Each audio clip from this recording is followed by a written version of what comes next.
The following is a conversation with Elon Musk, his third time on the Lex Fridman podcast.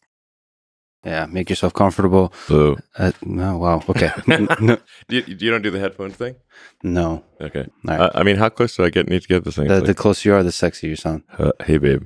Yep. What's up? Can't get enough of your love, baby.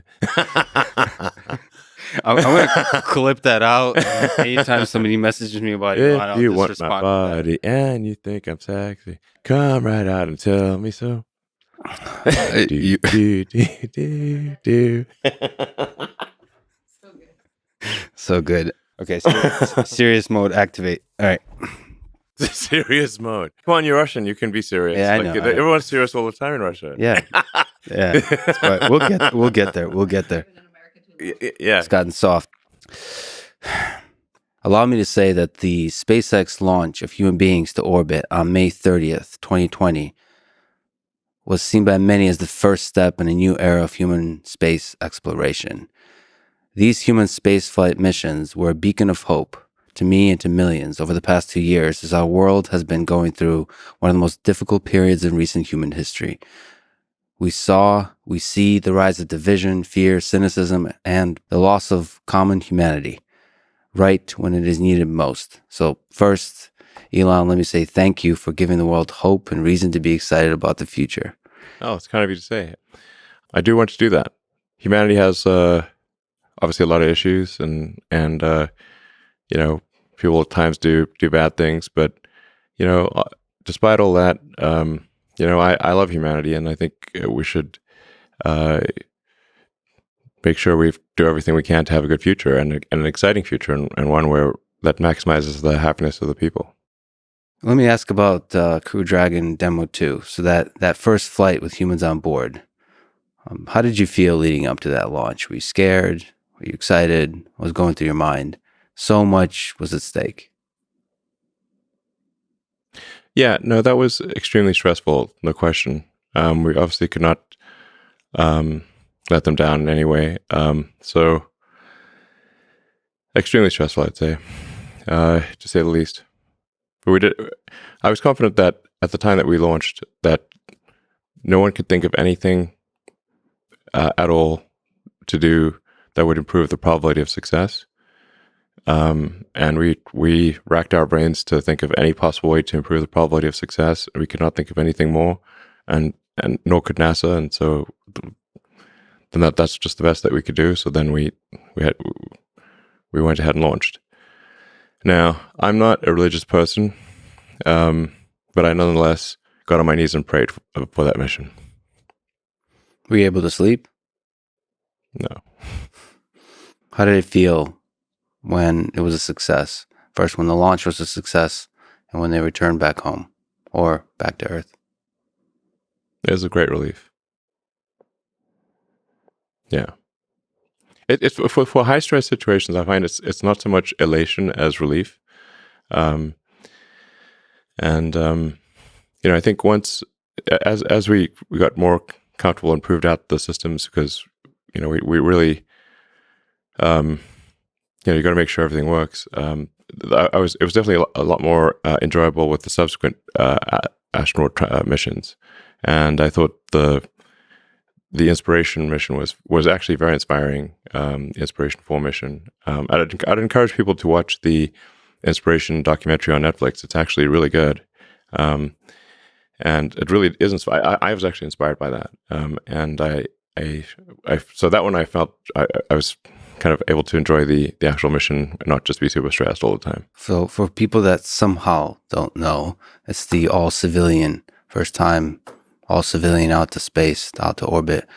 Yeah, and it was I think the highest orbit that in 30 or 40 years or something.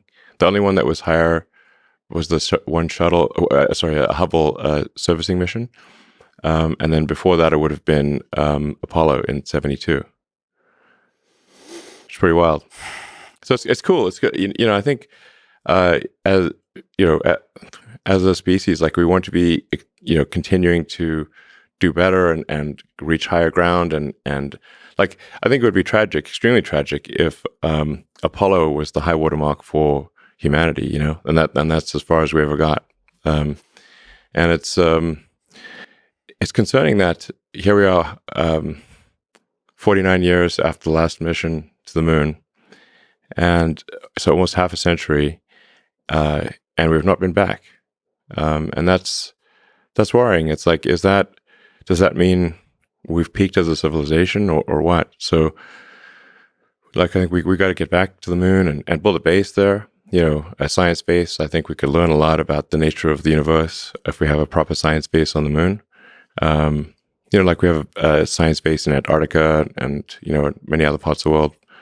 And so that's I think the next big thing. We've got to have like a serious like moon base, and then get people to Mars and, get out there and be a spacefaring civilization. I'll ask you about some of those details, but since you're so busy with the hard engineering challenges of everything that's involved, are you still able to marvel at the magic of it all, of space travel, of every time the rocket goes up, especially when it's a crewed mission? Or are you just so overwhelmed with all the challenges that you have to solve? And actually, sort of to add to that, the reason I wanted to ask this question of May 30th, it's been some time, so you can look back and think about the impact already. It's already, at the time, it was an engineering problem, maybe. Now it's becoming a historic moment. Like, it's a moment that, how many moments will be remembered about the 21st century? To me, that or something like that, maybe Inspiration 4, or one of those will be remembered as the early steps of a new age of space exploration. Yeah. I mean, during the launches itself, so I mean, the thing I think maybe some people know, but a lot of people don't know, is like, I'm actually the chief engineer of SpaceX. So, I've signed off on pretty much all the design decisions. And, so if there's something that goes wrong with that vehicle, it's fundamentally my fault, so I'm really just thinking about all the things that, like, so when I see the rocket, I see all the things that could go wrong and the things that could be better. And the same with the Dragon spacecraft. It's like, other people say, "Oh, this is a spacecraft or a rocket, and this looks really cool." I'm like, I've like a readout of like, these are the risks, these are the problems. That's what I see. Like, so it's not what other people see when they see the product, So let me ask you then to analyze Starship in that same way. I know you'll talk about in more detail about Starship in the near future, perhaps. We can talk about it now if you want. But just in that same way, like you said, when you see a rocket, you see a sort of a list of risks. In that same way, you said that Starship is a really hard problem. So there's many ways I can ask this, but if you magically could solve one problem perfectly, one engineering problem perfectly, which one would it be? On Starship? On Starship. So is it maybe related to the efficiency, the engine, the weight of the different components, the complexity of various things, maybe the controls of the crazy thing it has to do to land? No, it's actually by far the biggest thing absorbing my time is engine production.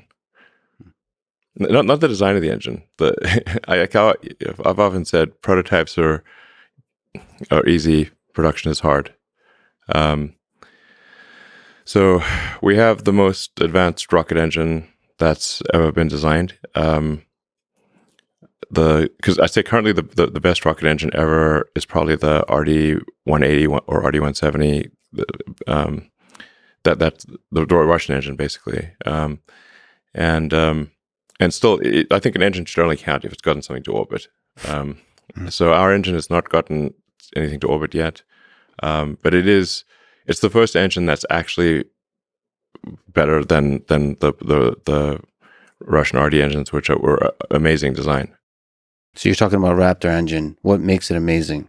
What are the different aspects of it that make it, like, what are you the most excited about if the whole thing works in terms of efficiency, all those kinds of things? Well, Raptor is a full flow staged combustion engine, and it's operating at a very high chamber pressure. So one of the key figures of merit, or perhaps the key figure of merit, is what is the chamber pressure at which the rocket engine can operate. That's the combustion chamber pressure. So a Raptor is designed to operate at 300 bar, possibly maybe higher. That's 300 atmospheres. So the record right now for operational engine is the RD engine that I mentioned, the Russian RD, which is, I believe, around 267 bar. And the difficulty of the chamber pressure increases on a nonlinear basis. So 10% more chamber pressure is more like 50% more difficult. But that chamber pressure is that is what allows you to get a very high power density for the engine. So enabling a very high thrust to weight ratio and a very high specific impulse. So specific impulse is like a measure of the efficiency of a rocket engine. Or it's really the exhaust, the effective exhaust velocity of the gas coming out of the engine. So with a very high chamber pressure, you can have a compact engine that nonetheless has a high expansion ratio, which is the ratio between the exit nozzle and the throat. So you know, engine's got, like, you see a rocket engine's got like sort of like a hourglass shape. It's like a chamber, and then it necks down, and then there's a nozzle, and the ratio of the exit diameter to the throat is expansion ratio. So why is it such a hard engine to manufacture at scale? It's very complex. So a lot of what does complexity mean here? Is a lot of components involved. There's a lot of components and a lot of unique materials that so we had to invent several alloys that don't exist in order to make this engine work. So it's a materials problem too. It's a materials problem, and in a staged combustion, a full flow staged combustion, there are many feedback loops in the system. So you basically you've got propellant and hot gas flowing simultaneously to so many different places on the engine, and they all have a recursive effect on each other. So you change one thing here, it has a recursive effect here. It changes something over there, and it's quite hard to control. There's a reason no one's made this before. But and the reason we're doing a staged combustion full flow is because it has the highest theoretical possible efficiency. So, in order to make a fully reusable rocket, which that's really the holy grail of orbital rocketry, you have to have everything's got to be the best. It's got to be the best engine, the best airframe, the best heat shield, extremely light avionics, very clever control mechanisms. You've got to shed mass in any possible way that you can. For example, instead of putting landing legs on the booster and ship, we are going to catch them with a tower to save the weight of the landing legs. So that's like, I mean, we're talking about catching the largest flying object ever made on a giant tower with chopstick arms. It's like Karate Kid with the fly, but much bigger. I mean, pulling something like that. This probably won't work the first time. Anyway, so this is bananas. This is banana stuff. So you mentioned that you doubt, well, not you doubt, but there's days or moments when you doubt that this is even possible. It's so difficult. The possible part is, well, at this point, I think we'll get Starship to work. There's a question of timing. How long will it take us to do this? How long will it take us to actually achieve full and rapid reusability? Because it will take probably many launches before we're able to have full and rapid reusability. But I can say that the physics pencils out. Like we're not like at this point. I'd say we're confident that like let's say I'm very confident success is in the set of all possible outcomes. Right. It's not a null set. For a while there, I was not convinced that success was in the set of possible outcomes, which is very important actually. But so we were. So you're saying there's a chance. I'm saying there's a chance, exactly. Right, cool. Just not sure how long it will take. But we have a very, very talented team. They're working night and day to make it happen. And like I said, the critical thing to achieve for the revolution in spaceflight and for humanity to be a spacefaring civilization is to have a fully and rapidly reusable orbital rocket. There's not even been any orbital rocket that's been fully reusable ever, and this has always been the holy grail of rocketry. Many smart people, very smart people, have tried to do this before and have not succeeded. So, because it's such a hard problem. What's your source of belief in situations like this? When the engineering problem is so difficult, there's a lot of experts, many of whom you admire, who have failed in the past. Yes. And a lot of people, a lot of experts, maybe journalists, all the kind of, the public in general have a lot of doubt about whether it's possible. And you yourself know that even if it's a non-null set, non-empty set of success, it's still unlikely or very difficult. Like, where do you go to, both personally, intellectually, as an engineer, as a team, like for source of strength needed to sort of persevere through this and to keep going with the project, take it to completion?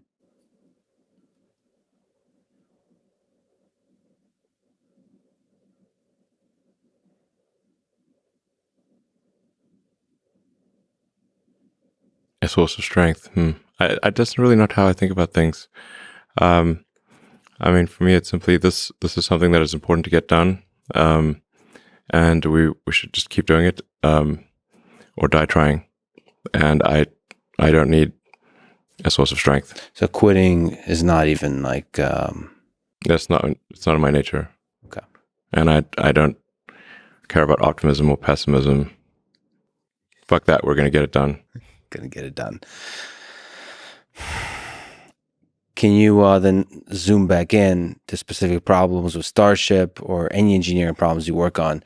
Can you try to introspect your particular biological neural network, your thinking process, and describe how you think through problems, the different engineering and design problems? Is there like a systematic process? You've spoken about first principles thinking, but is there kind of process to it? Well,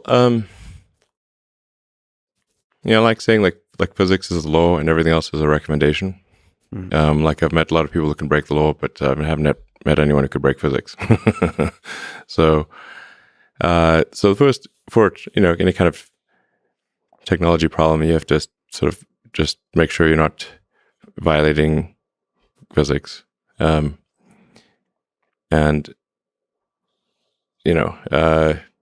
first principles analysis, I think, is something that can be applied to really any walk of life, anything really. It's really just saying, let's boil something down to the most fundamental principles, the things that we are most confident are true at a foundational level, and that sets your axiomatic base, and then you reason up from there, and then you cross-check your conclusion against the axiomatic truths.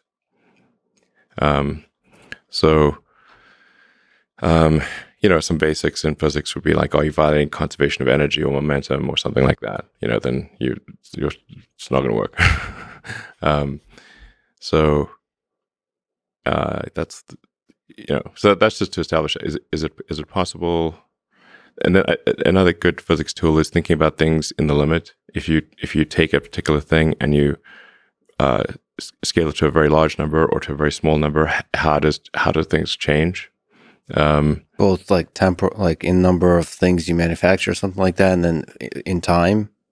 Yeah, like let's say take an example of like like manufacturing, which I think is just a very underrated problem, and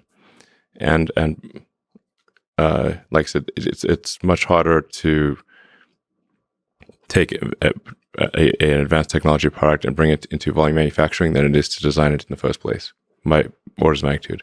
So, so let's say you're trying to figure out is like, why is this part or product expensive? Is it because of something fundamentally foolish that we're doing, or is it because our volume is too low? And so then you say, okay, well, what if our volume was 1 million units a year? Is it still expensive? That's what I mean by like thinking about things in the limit. If it's still expensive at 1 million units a year, then volume is not the reason why your thing is expensive. There's something fundamental about the design. And then you can focus on the reducing the complexity or something like that in the design. You change the design to change the part to be something that is not fundamentally expensive. But like that's a common thing in rocketry because the unit volume is relatively low, and so a common excuse would be, well, it's expensive because our unit volume is low. And if we were in like automotive or something like that, or consumer electronics, then our costs would be lower. I'm like, okay, so let's say now you're making 1 million units a year. Is it still expensive? If the answer is yes, then economies of scale are not the issue. Do you throw into manufacturing? Do you throw like supply chain? You talked about resources and materials and stuff like that. Do you throw that into the calculation of trying to reason from first principles, like how we're going to make the supply chain work here? Yeah. And then the cost of materials, things like that, or is that too much? Exactly. So, like another, like a good example, I think, of thinking about things in the limit is if you take any, any product, any machine or whatever, like take a rocket or whatever, and say, if you look at the raw materials in the rocket, so you're going to have like aluminum, steel, titanium, Inconel, specialty alloys, copper, and you say, what's the weight of the constituent elements of each of these elements, and what is their raw material value? And that sets the asymptotic limit for how low the cost of the vehicle can be unless you change the materials. So, and then when you do that, call it like maybe the magic wand number or something like that. So that would be like if you had like just a pile of these raw materials here, and you could wave the magic wand and rearrange the atoms into the final shape. That would be the lowest possible cost that you could make this thing for unless you change the materials. So then, and that is always almost always a very low number. So then what's actually causing things to be expensive is how you put the atoms into the desired shape. Yeah, actually, if you don't mind me taking a tiny tangent, I often talk to Jim Keller, who's somebody that worked with you as a friend. Yeah, Jim was did great work at Tesla. So I suppose he carries the flame of the same kind of thinking that you're talking about now. And I guess I see that same thing at Tesla and SpaceX folks who work there. They kind of learn this way of thinking, and it kind of becomes obvious almost. But anyway, I had he educated me about how cheap it might be to manufacture a Tesla bot. We had an argument.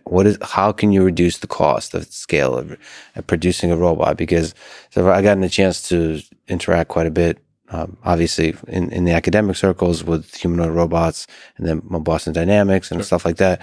And they're very expensive to build. Mm-hmm. And then Jim kind of schooled me on saying like, okay, like this kind of first principles thinking of how can we get the cost of manufacture down. I suppose you do that. You have done that kind of thinking for Tesla bot and for all kinds of complex systems that are traditionally seen as complex. And you say, okay, how can we simplify everything down? Yeah. I mean, I think if you are really good at manufacturing, you can basically at high volume, you can basically make anything for a cost that asymptotically approaches the raw material value of the constituents plus any intellectual property that you need to license. Right. Anything. Right. But it's hard. It's not like that's a very hard thing to do, but it is possible for anything. anything in volume can be made, like I said, for a cost that asymptotically approaches its raw material constituents plus intellectual property license rights. So what will often happen in trying to design a product is people will start with the tools and parts and methods that they are familiar with, and then try to create a product using their existing tools and methods. The other way to think about it is actually try to imagine the platonic ideal of the perfect product or technology, whatever it might be, and say what is the perfect arrangement of atoms that would be the best possible product. And now let us try to figure out how to get the atoms in that shape. I mean, it sounds it's almost like Rick and Morty absurd until you start to really think about it, and you really should think about it in this way, because everything else is kind of if you think you might fall victim to the momentum of the way things were done in the past, unless you think in this way. Well, just as a function of inertia, people will want to use the same tools and methods that they are familiar with. That's what they'll do by default. Yeah. And then that will lead to an outcome of things that can be made with those tools and methods, but is unlikely to be the platonic ideal of the perfect product. So that's why it's good to think of things in both directions. So like, what can we build with the tools that we have? But also, what is the theoretical perfect product look like? And that theoretical perfect product is going to be a moving target, because as you learn more, the definition of for that perfect product will change, because you don't actually know what the perfect product is, but you can successfully approximate a more perfect product.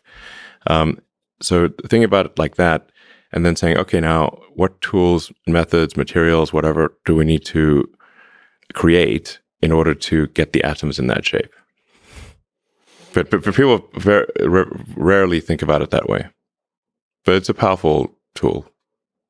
I should mention that the brilliant Siobhan Zillis is hanging out with us, in case you hear a voice of wisdom from outside, from up above. Okay, so let me ask you about Mars. You mentioned it would be great for science to put a base on the moon to do some research, but the truly big leap, again in this category of seemingly impossible, is to put a human being on Mars. When do you think SpaceX will land a human being on Mars?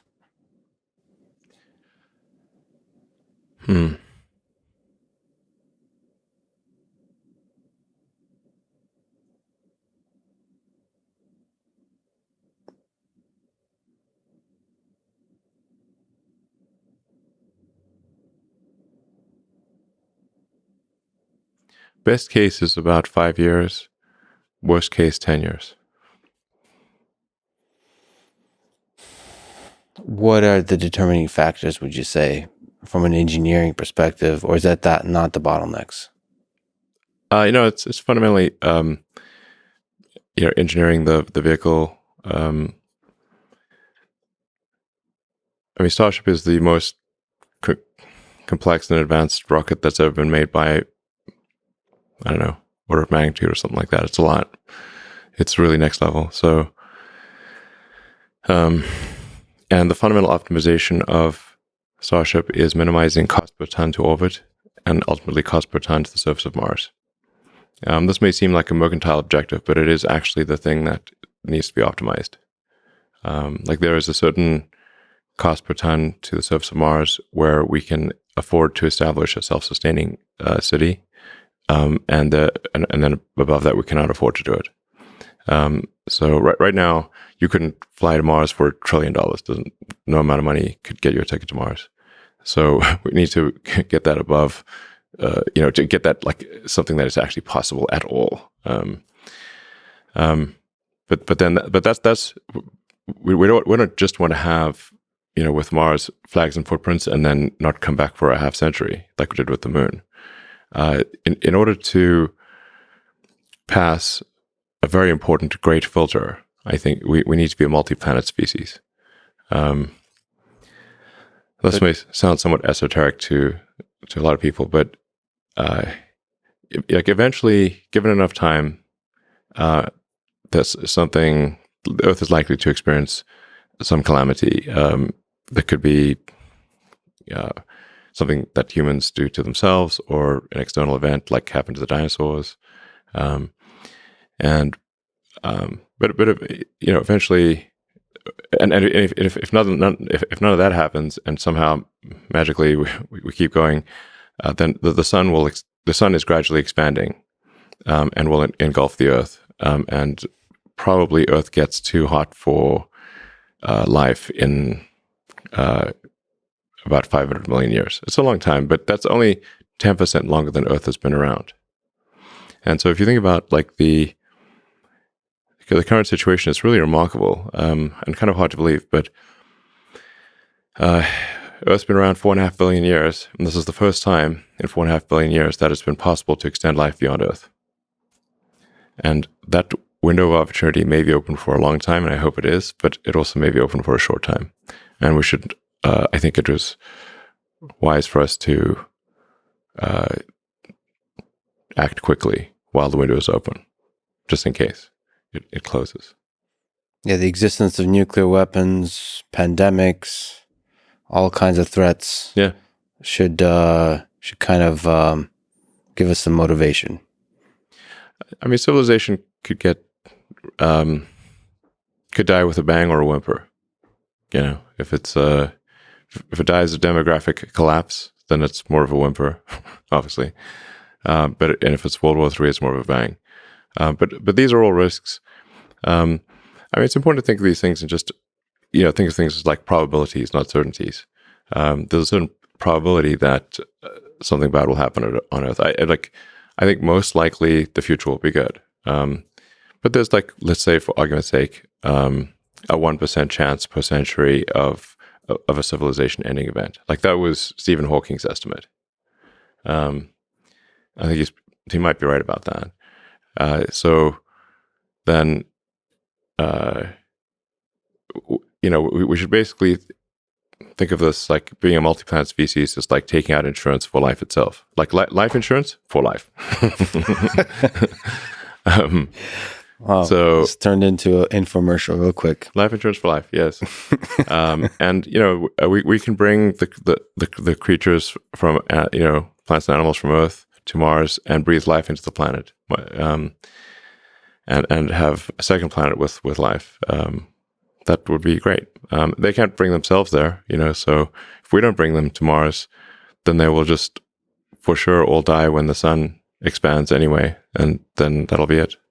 What do you think is the most difficult aspect of building a civilization on Mars, terraforming Mars, like from an engineering perspective, from a financial perspective, human perspective, to get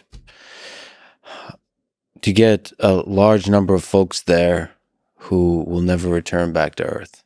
No, they could certainly return. Some will return back to Earth. They will choose to stay there for the rest of their lives. Yeah, many will. But we need the spaceships back, like the ones that go to Mars. Right. We need them back, so you can hop on if you want. Yeah. It's like, but we can't just not have the spaceships come back. Those things are expensive. We need them back. I'd like to come back and do another trip. I mean, do you think about the terraforming aspect, like actually building? Are you so focused right now on the spaceships part that's so critical to get to Mars? We absolutely. If you can't get there, nothing else matters. Yeah. So, and like I said, we can't get there at some extraordinarily high cost. I mean, the current cost of, let's say, 1 ton to the surface of Mars is on the order of $1 billion. So, because you don't just need the rocket and the launch and everything, you need like heat shield, you need, guidance system, you need deep space communications, you need some kind of landing system. So, like rough approximation would be $1 billion per ton to the surface of Mars right now. This is obviously way too expensive to create a self-sustaining civilization. So we need to improve that by at least a factor of 1,000. $1 million per ton? Yes, ideally much less than $1 million a ton. But if it's not, like, it's got to be. You have to say, like, how much can society afford to spend, or want to spend on a self-sustaining city on Mars? the self-sustaining part is important. Like, it's just the key threshold. The great filter will have been passed when the city on Mars can survive, even if the spaceships from Earth stop coming for any reason. It doesn't matter what the reason is, but if they stop coming for any reason, will it die out or will it not?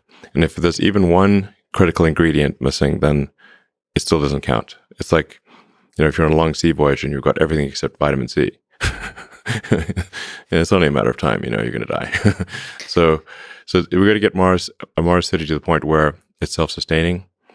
I'm not sure this will really happen in my lifetime, but I hope to see it at least have a lot of momentum. And then you could say, okay, what is the minimum tonnage necessary to have a self-sustaining city?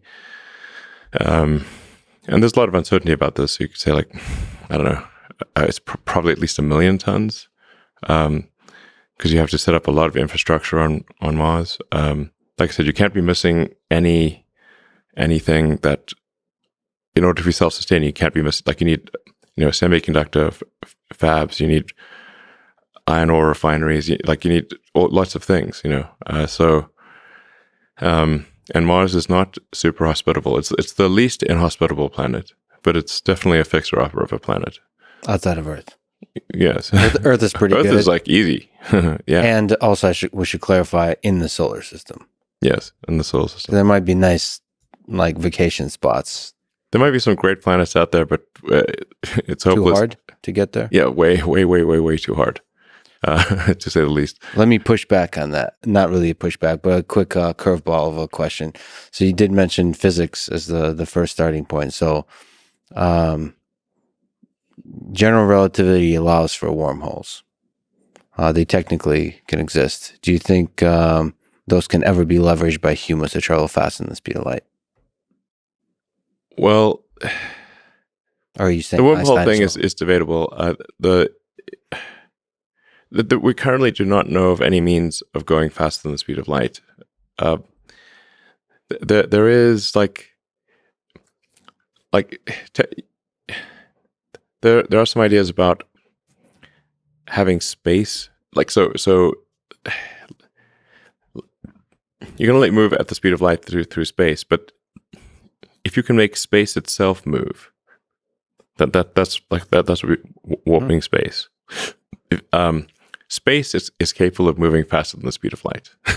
Right. Like the universe in the Big Bang, the universe expanded at much more than the speed of light, by a lot. Yeah. But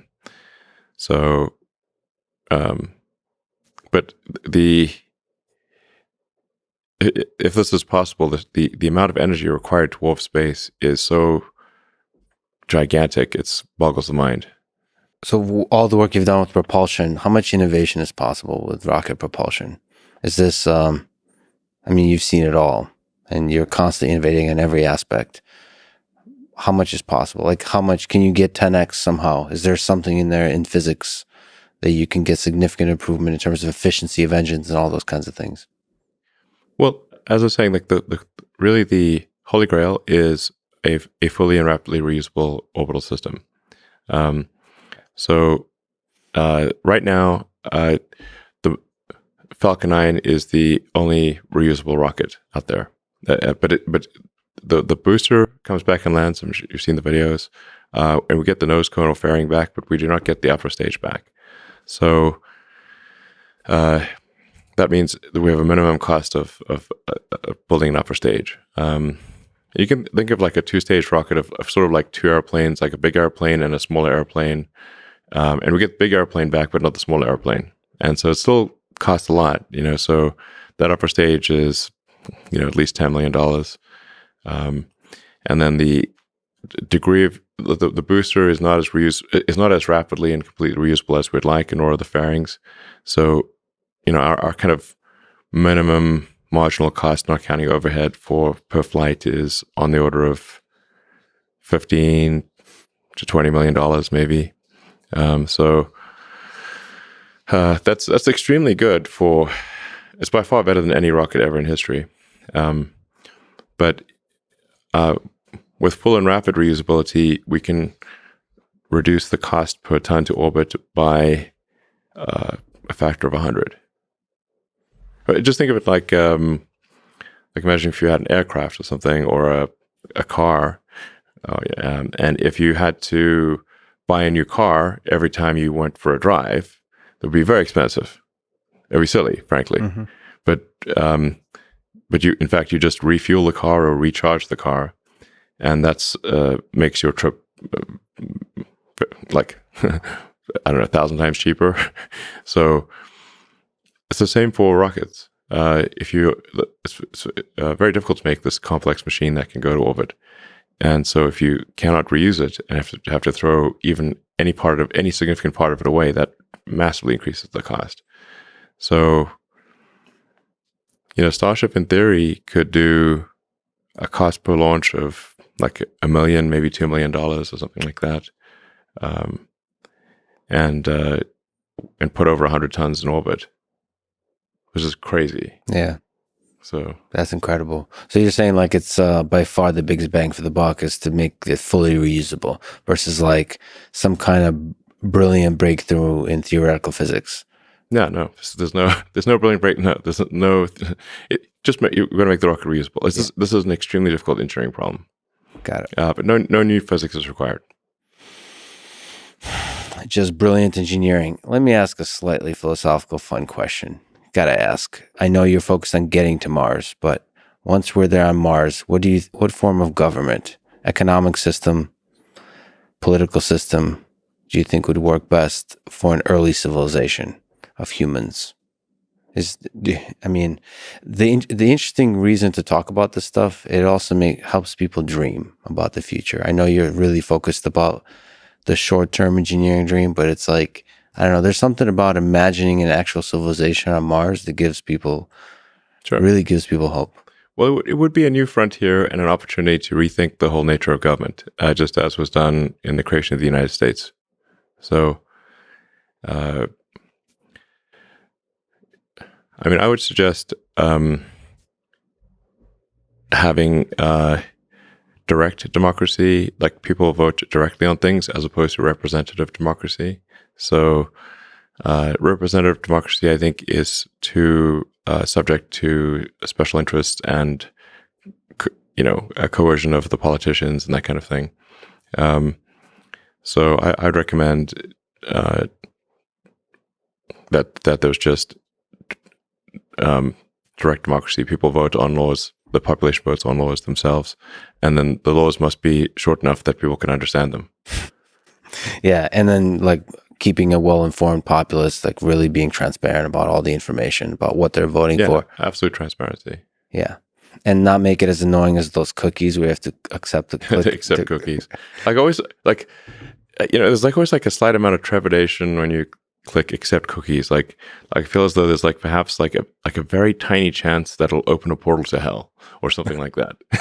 That's exactly how I feel. Why do they keep wanting me to accept it? What do they want with this cookie? Like somebody got upset with accepting cookies or something somewhere. Who cares? Like it's so annoying to keep accepting all these cookies. To me, this is just a great. Yes, you can have my damn cookie. I don't care. Whatever. You heard it from Elon first. He accepts all of your damn cookies. Yeah. And stop asking me. It's annoying. Yeah, it's one example of implementation of a good idea done really horribly. Yeah, it's somebody who was like, there's some good intentions of like privacy or whatever, but now everyone just has to click accept cookies, and it's now, you have billions of people who have to keep clicking accept cookie. It's super annoying. And we just accept the damn cookie. It's fine. There is like, I think a fundamental problem that because we've not really had a major, like a world war or something like that in a while, and obviously we would like to not have world wars. There's not been a cleansing function for rules and regulations. So wars did have, some silver lining in that there would be a reset on rules and regulations after a war. So World Wars I and II, there were huge resets on rules and regulations. Now, if the society does not have a war and there's no cleansing function or garbage collection for rules and regulations, then rules and regulations will accumulate every year because they're immortal. There's no actual humans die, but the laws don't. So we need a garbage collection function for rules and regulations. They should not just be immortal, because some of the rules and regulations that are put in place will be counterproductive, done with good intentions, but counterproductive. Sometimes not done with good intentions. So if rules and regulations just accumulate every year, and you get more and more of them, then eventually you won't be able to do anything. You're just like Gulliver with, tied down by thousands of little strings. And we see that in, U.S. and like basically all economies that have been around for a while, and regulators and legislators create new rules and regulations every year, but they don't put effort into removing them. And I think that's very important that we put effort into removing rules and regulations. But it gets tough because you get special interests that then are dependent on, like they have a vested interest in that whatever rule and regulation, and that they fight to not get it removed.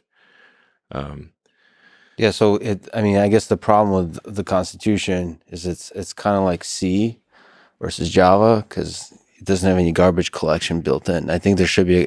When you first said the metaphor of garbage collection, I loved from it. a coding standpoint.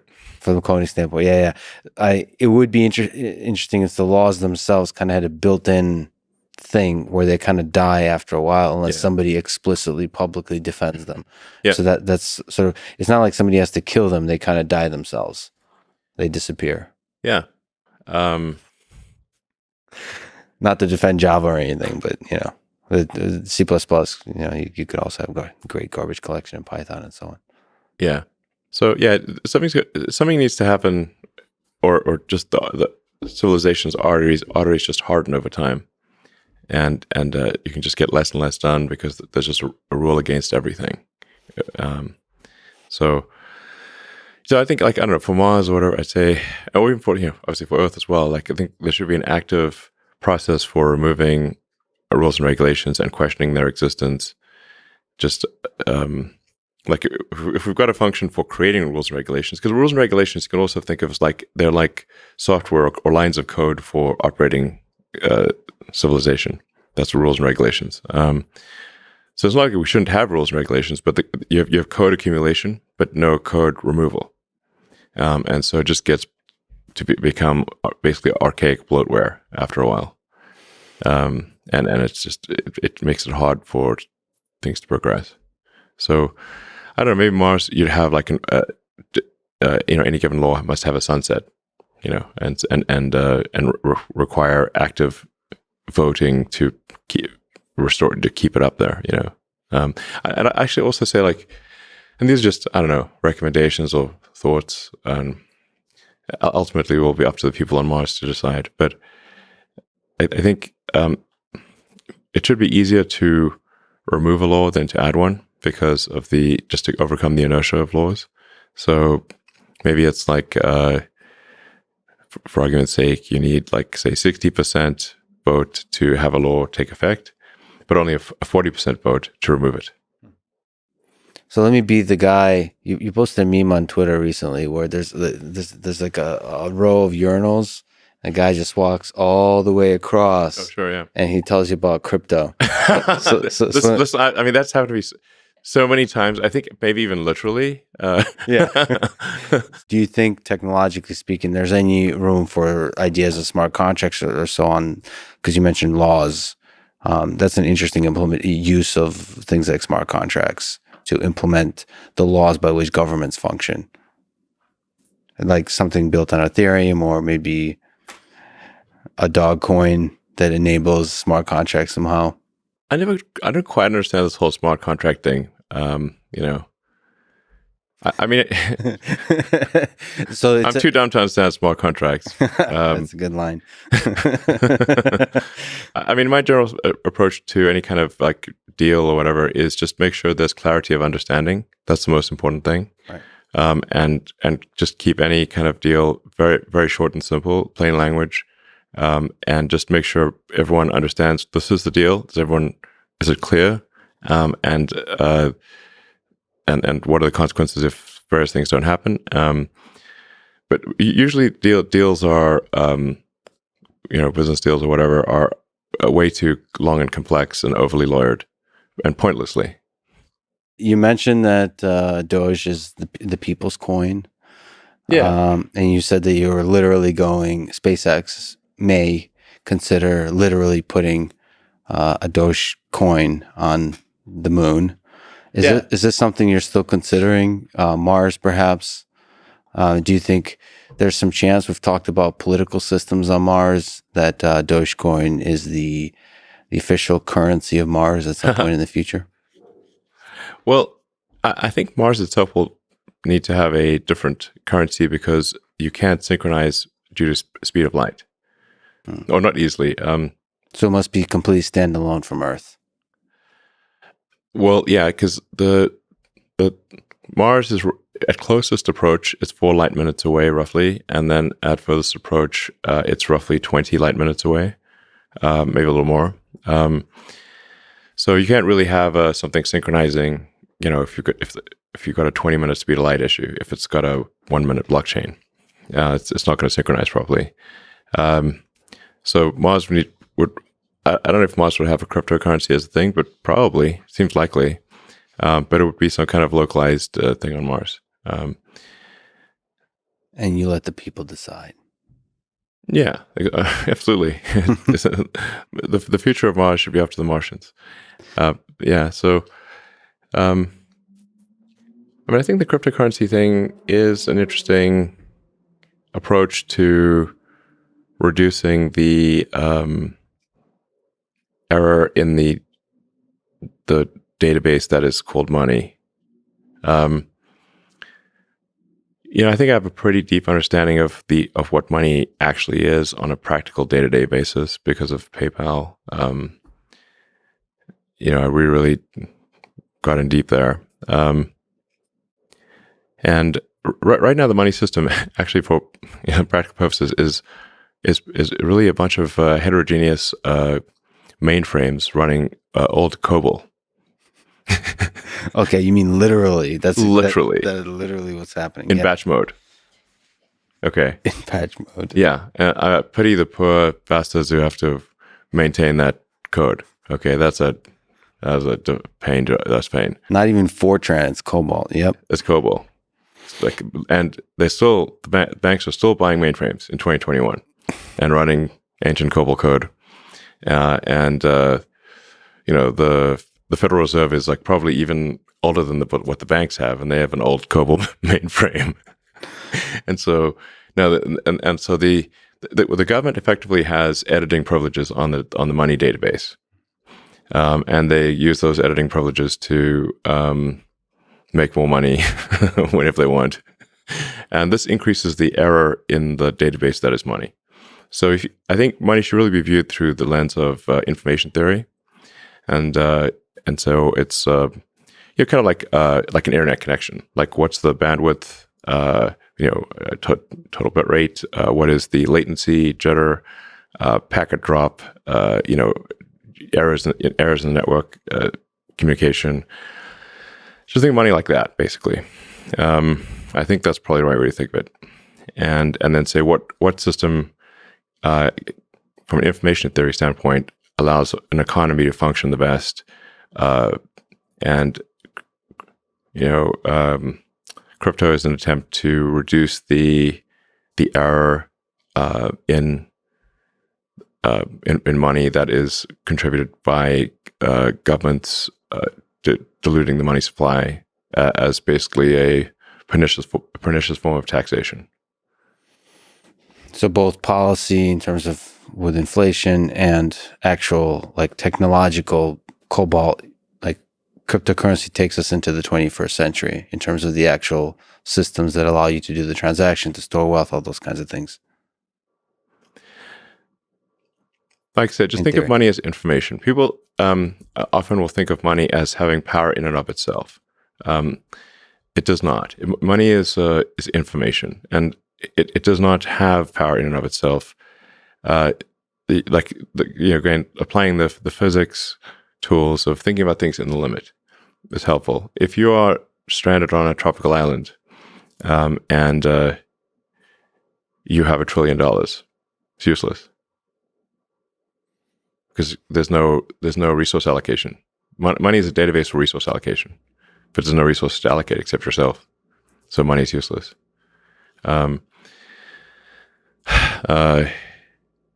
If you're stranded on a desert island with no food, all the Bitcoin in the world will not stop you from starving. Yeah. So, like just think of money as a database for resource allocation across time and space, and then what system it is what in what form should that database or data system what would be most effective? Now, there is a fundamental issue with say Bitcoin in its current form, in that the transaction volume is very limited, and the latency the latency for a properly confirmed transaction is too long, much longer than you'd like. So it's actually not great from a transaction volume standpoint or a latency standpoint. So it is perhaps useful as to solve an aspect of the money database problem, which is this sort of store of wealth or an accounting of relative obligations, I suppose. But it is not useful as a currency, as a day-to-day currency. But people have proposed different technological solutions, like Lightning. Lightning Network and the layer 2 technologies on top of that. I mean, it seems to be all kind of a trade-off, but the point is, it's kind of brilliant to say that just think about information, think about what kind of database, what kind of infrastructure enables that exchange of like information. You're operating an economy, and you need to have something that allows for the to have efficient value ratios between products and services. So you got this massive number of products and services, and you need to. You can't just barter. It's like that would be extremely unwieldy. So you need something that gives you a ratio of exchange between goods and services, and then something that allows you to shift obligations across time, like debt and equity, shift obligations across time. Then what does the best job of that?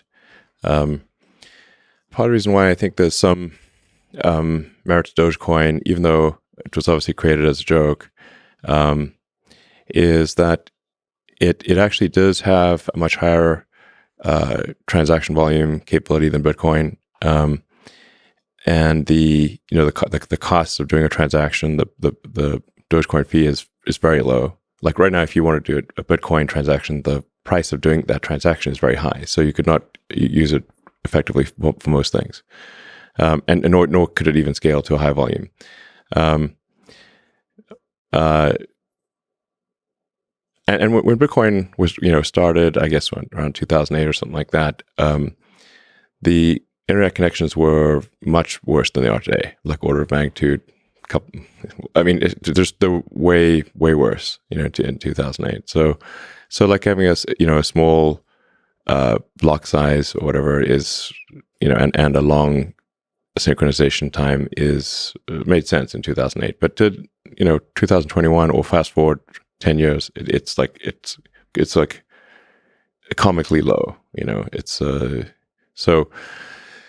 And I think there's some value to having a linear increase in the amount of currency that is generated. So because some amount of the currency, if a currency is too deflationary, or should say, if a currency is expected to increase in value over time, there's reluctance to spend it, because you're like, I'll just hold it and not spend it because its scarcity is increasing with time. So if I spend it now, then I will regret spending it. So I will just hodl it. Mm-hmm. But if there's some dilution of the currency occurring over time, that's more of an incentive to use it as a currency. So Dogecoin, somewhat randomly, has just a fixed number of sort of coins or hash strings that are generated every year. So there's some inflation, but it's not a percentage base. It's so that it's a fixed number. So the percentage of inflation will necessarily decline over time. So I'm not saying that it's like the ideal system for a currency, but I think it actually is just fundamentally better than anything else I've seen, just by accident. So I like how you said around 2008. So you're not, some people suggested you might be Satoshi Nakamoto. You've previously said you're not. Let me ask. Not. You're not, for sure. Would you tell us if you were? Yes. Okay. Do you think it's a feature or a bug that he's anonymous, or she, or they? It's an interesting kind of quirk of human history that there is a particular technology that is a completely anonymous inventor or creator.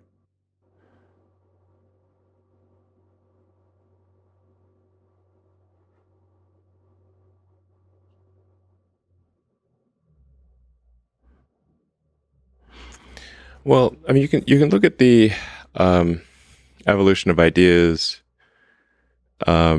before the launch of Bitcoin and see who wrote, about those ideas, and then I don't know exactly. Obviously, I don't know who created Bitcoin for practical purposes, but the evolution of ideas is pretty clear before that, and like it seems as though like Nick Szabo is probably more than anyone else responsible for the evolution of those ideas. So, he claims not to be Nakamoto, but I'm not sure that's neither here nor there. But he seems to be the one more responsible for the ideas behind Bitcoin than anyone else. So it's not perhaps like singular figures aren't even as important as the figures involved in the evolution of ideas that led to a thing. So yeah, it's perhaps it's sad to think about history, but maybe most names will be forgotten anyway. What is a name anyway? It's a name attached to an idea.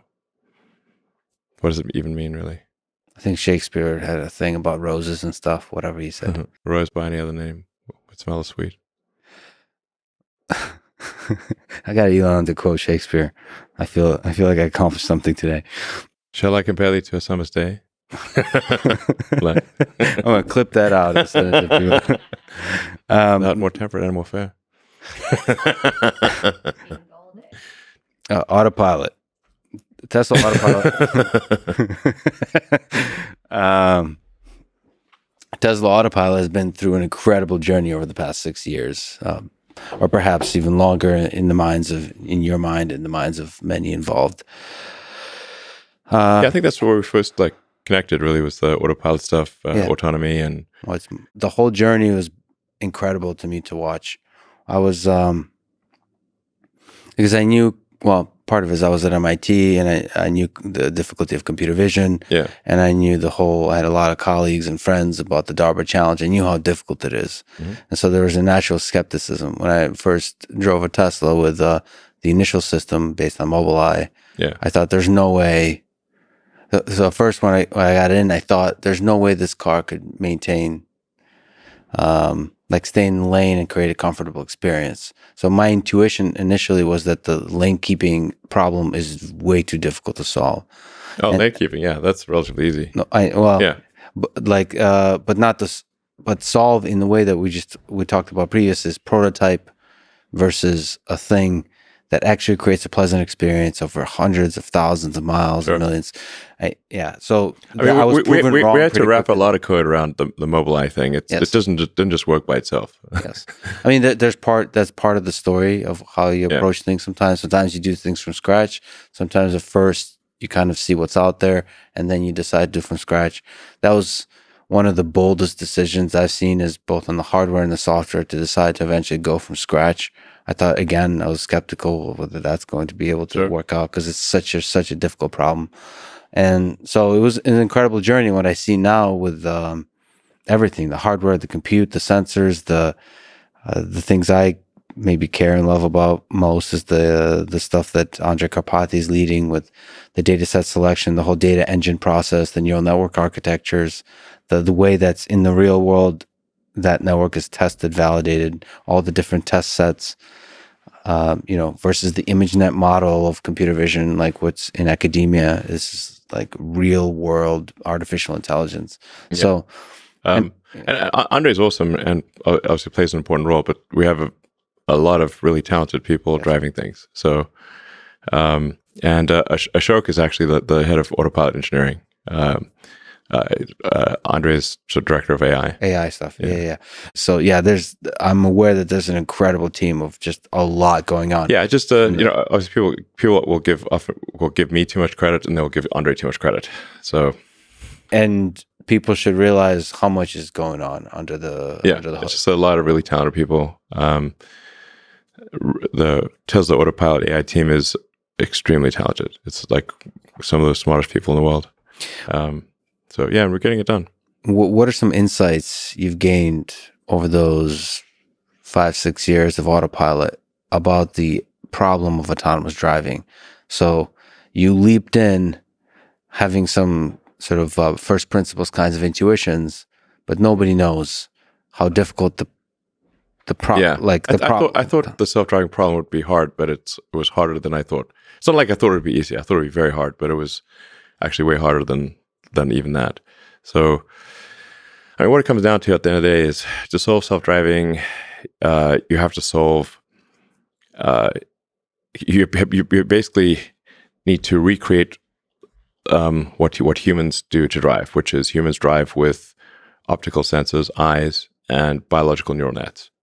And so, in order to that's how the entire road system is designed to work with basically passive optical and neural nets, biologically. And now that we need to, for full self-driving to work, we have to recreate that in digital form. So we have to, that means cameras with advanced neural nets in silicon form. And then it will obviously solve for full self-driving. That's the only way. I don't think there's any other way. But the question is, what aspects of human nature do you have to encode into the machine, right? So you have to solve the perception problem, like detect, and then you first realize what is the perception problem for driving, like all the kinds of things you have to be able to see. Like what do we even look at when we drive? There's I just recently heard Andre talked about at MIT about like car doors. I think it was the world's greatest talk of all time about car doors. Yeah. The fine details of car doors. Like what is even an open car door, man? So like the ontology of that's the perception problem. We humans solve that perception problem, and Tesla has to solve that problem. And then there's the control and the planning coupled with the perception. You have to figure out like what's involved in driving, like especially in all the different edge cases. And then maybe you can comment on this. How much game theoretic kind of stuff needs to be involved, at a 4-way stop sign? As humans, when we drive, our actions affect the world. Like, sure, it changes how others behave. Most autonomous driving, you're usually just responding to the scene, as opposed to like really asserting yourself in the scene. Do you think? I think these sort of control logic conundrums are not the hard part. Let's see. What do you think is the hard part in this whole beautiful, complex problem? So it's a lot of friggin' software, man. A lot of smart lines of code. For sure, in order to have create an accurate vector space. So, like if you're coming from image space, which is like this flow of photons, going to the cameras, and and then so you have this massive bit stream in image space, and then you have to effectively compress a massive bit stream corresponding to photons that knocked off an electron in a camera sensor, and turn that bit stream into vector space. by vector space, I mean like you've got cars and humans and lane lines and curves and traffic lights and that kind of thing. Once you have an accurate vector space, the control problem is similar to that of a video game, like a Grand Theft Auto or Cyberpunk. If you have accurate vector space, it's the control problem is I wouldn't say it's trivial. It's not trivial, but it's not like some insurmountable thing. But having accurate vector space is very difficult.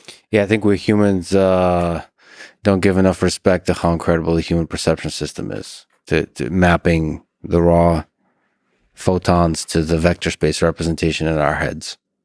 Your brain is doing an incredible amount of processing, and giving you an image that is a very cleaned up image. Like when we look around here, we see, like you see color in the corners of your eyes, but actually your eyes have very few cones, like cone receptors in the peripheral vision. Your eyes are painting color in the peripheral vision. You don't realize it, but their eyes are actually painting color, and your eyes also have like this blood vessels and all sorts of gnarly things, and there's a blind spot. But do you see your blind spot? No, your brain is painting in the blind spot. And you're going to do these see these things online where you look here and look at this point and then look at this point, and if it's in your blind spot, your brain will just fill in the missing bits. So cool. The peripheral vision is so cool. It Yeah. makes you realize all the illusions for vision science. It makes you realize just how incredible the brain is. The brain is doing a crazy amount of post-processing on the vision signals from your eyes. It's insane. So, and then even once you get all those vision signals, your brain is constantly trying to forget as much as possible. So human memory is perhaps the weakest thing about the brain is memory. So because memory is so expensive to a brain and so limited, your brain is trying to forget as much as possible and distill the things that you see into the smallest amounts of information possible. So your brain is trying to not just get to a vector space, but get to a vector space that is the smallest possible vector space of only relevant objects. And I think like you can sort of look inside your brain, or at least I can, like when you drive down the road and try to think about what your brain is actually doing consciously. And it's like you'll see a car because you don't have cameras, you don't have eyes in the back of your head or the side, so you say like you basically your head is like you basically have like two cameras on a slow gimbal. And what's your and eyesight's not that great. Okay, human eyes are, and people are constantly distracted and thinking about things and texting and doing all sorts of things they shouldn't do in a car, changing the radio station. So having arguments, is like so then like say like when's the last time you looked right and left and and rearward, or even diagonally forward, to actually refresh your vector space. So you're glancing around, and what your mind is doing is trying to distill the relevant vectors, basically objects with a position and motion, and then editing that down to the least amount that's necessary for you to drive. It does seem to be able to edit it down or compress it even further into things like concepts. So it's like it goes beyond, the human mind seems to go sometimes beyond vector space to sort of space of concepts, to where you'll see a thing, it's no longer represented spatially somehow. It's almost like a concept that you should be aware of. Like if this is a school zone, you'll remember that as a concept, which is a weird thing to represent. But perhaps for driving, you don't need to fully represent those things, or maybe you get those kind of indirectly. You need to like establish vector space and then actually have predictions for those vector spaces. So like like if like you drive past say a bus and you see that there's people before you drove past the bus, you saw people crossing, or just imagine there's like a large truck or something blocking sight. But before you came up to the truck, you saw that there were some kids about to cross the road in front of the truck. Now you can no longer see the kids, but you need to be able. But you would now know, okay, those kids are probably going to pass by the truck and cross the road, even though you cannot see them. So you have to have memory. You need to remember that there were kids there, and you need to have some forward prediction of what their position will be. It's a really hard at problem. The time of relevance. So with occlusions and computer vision, when you can't see an object anymore, even when it just walks behind a tree and reappears, that's a really, really, I mean, at least in academic literature, it's tracking through occlusions. It's very difficult. Yeah, we're doing it. I understand this. Yeah. So some of it, it's like object permanence. Like the same thing happens with the humans with neural nets. Like when like a toddler grows up, like there's a point in time where they have a sense of object permanence. So before a certain age, if you have a ball or a toy or whatever, and you put it behind your back and you pop it out, if they don't, before they have object permanence, it's like a new thing every time. It's like, whoa, this toy went poof, disappeared, and now it's back again, and they can't believe it. And that they can play peekaboo all day long because the peekaboo is fresh every time. But then we figure out object permanence. Then they realize, oh no, the object is not gone; it's just behind your back. Sometimes I wish we never did figure out object permanence. Yeah, so that's an important problem to solve. Yes, so like an important evolution of the neural nets in the car is memory across both time and space. So now you can't remember. Like you have to say, like, how long do you want to remember things for? And there's a cost to remembering things for a long time. So you like run out of memory if you try to remember too much for too long. And then you also have things that are stale if you remember them for too long. And then you also need things that are remembered over time. So even if you, like, say, have, like, for argument's sake, 5 seconds of memory on a time basis, but, like, let's say you're parked at a light and you saw, use a pedestrian example, that people were waiting to cross the road, and you can't quite see them because of an occlusion. But they might wait for a minute before the light changes for them to cross the road. You still need to remember that that's where they were, and that they're probably going to cross the road, type of thing. So even if that exceeds your time-based memory, it should not exceed your space memory. And I just think the data engine side of that, so getting the data to learn all of the concepts that you're saying now, is an incredible process. It's this iterative process of just, it's this hydronet of many... Hydronet. Yeah. We're changing the name to something else. Okay. I'm sure it'll be equally as Rick and Morty like. There's a lot of... We've re-architected the neural net, neural nets in the cars so many times. It's crazy. Oh, so every time there's a new major version, you'll rename it to something more ridiculous or memorable and beautiful. Sorry, not ridiculous, of course. If you see the full like array of neural nets that are operating in the car, it kind of boggles the mind. There's so many layers. It's crazy. But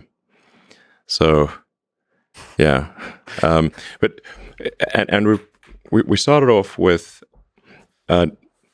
simple neural nets that were basically image recognition on a single frame from a single camera, and then trying to knit those together with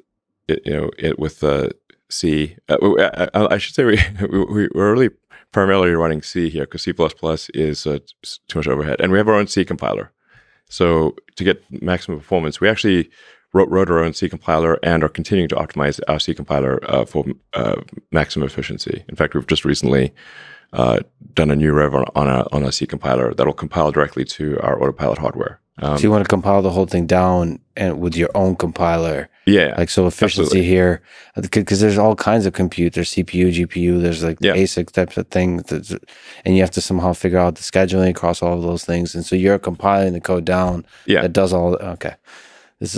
So that's why there's a lot of people involved. There's a lot of hardcore software engineering at a very sort of bare metal level, because we're trying to do a lot of compute that's constrained to our full self-driving computer. So, and we want to try to have the highest frames per second possible in a sort of very, very finite amount of compute and power. So we really put a lot of effort into the efficiency of our compute. So there's actually a lot of work done by some very talented software engineers at Tesla that at a very foundational level to improve the efficiency of compute and how we use the trip accelerators, which are basically doing matrix math, dot products, like a bazillion dot products. And it's like, what are neural nets? It's like, compute-wise, like 99% dot products. So, and you want to achieve as many high frame rates, like a video game. You want full resolution, high frame rate, low latency, low jitter.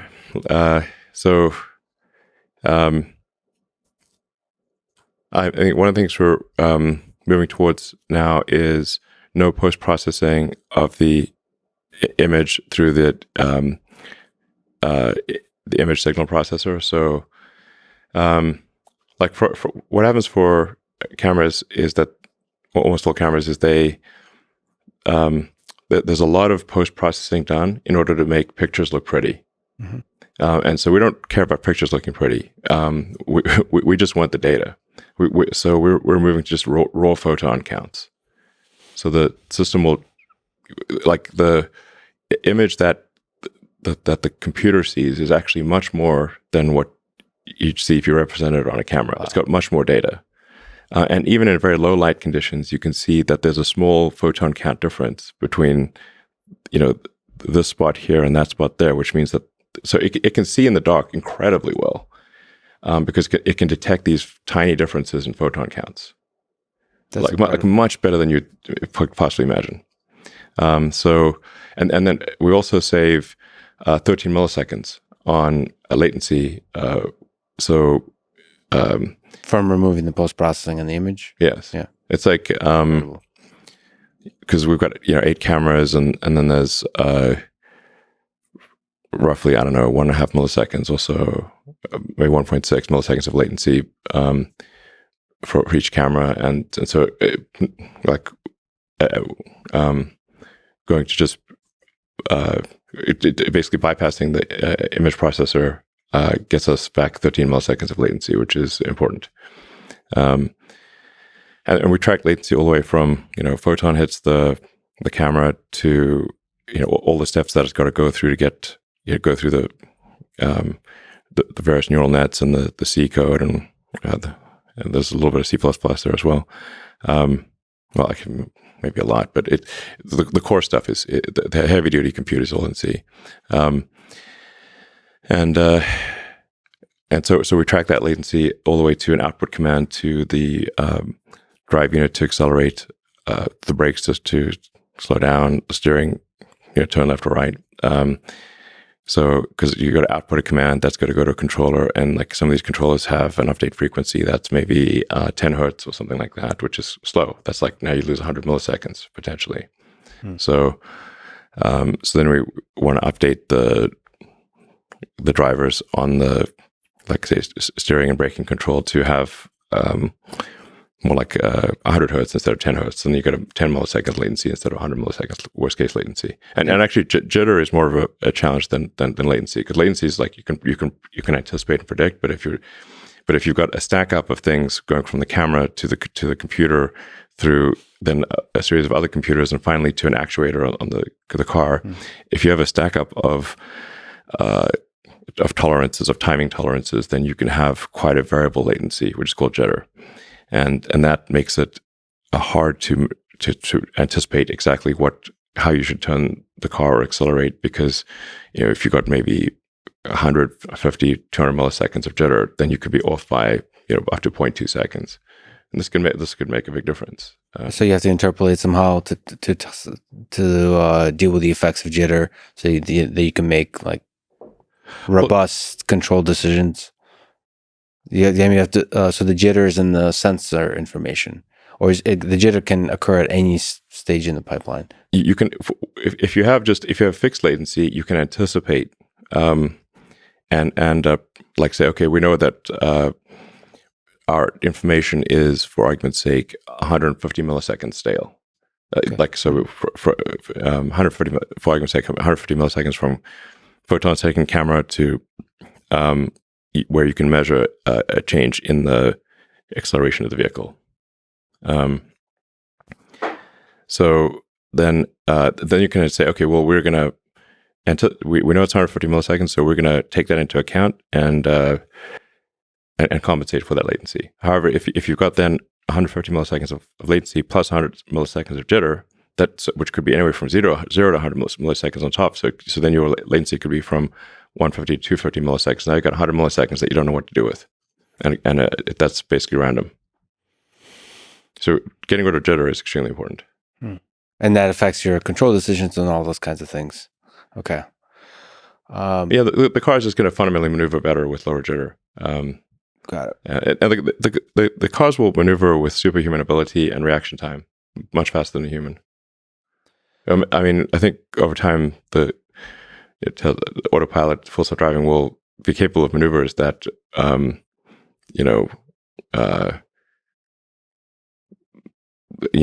are far more than what like James Bond could do in like the best movie type of thing. That's exactly what I was imagining in my mind as you said it.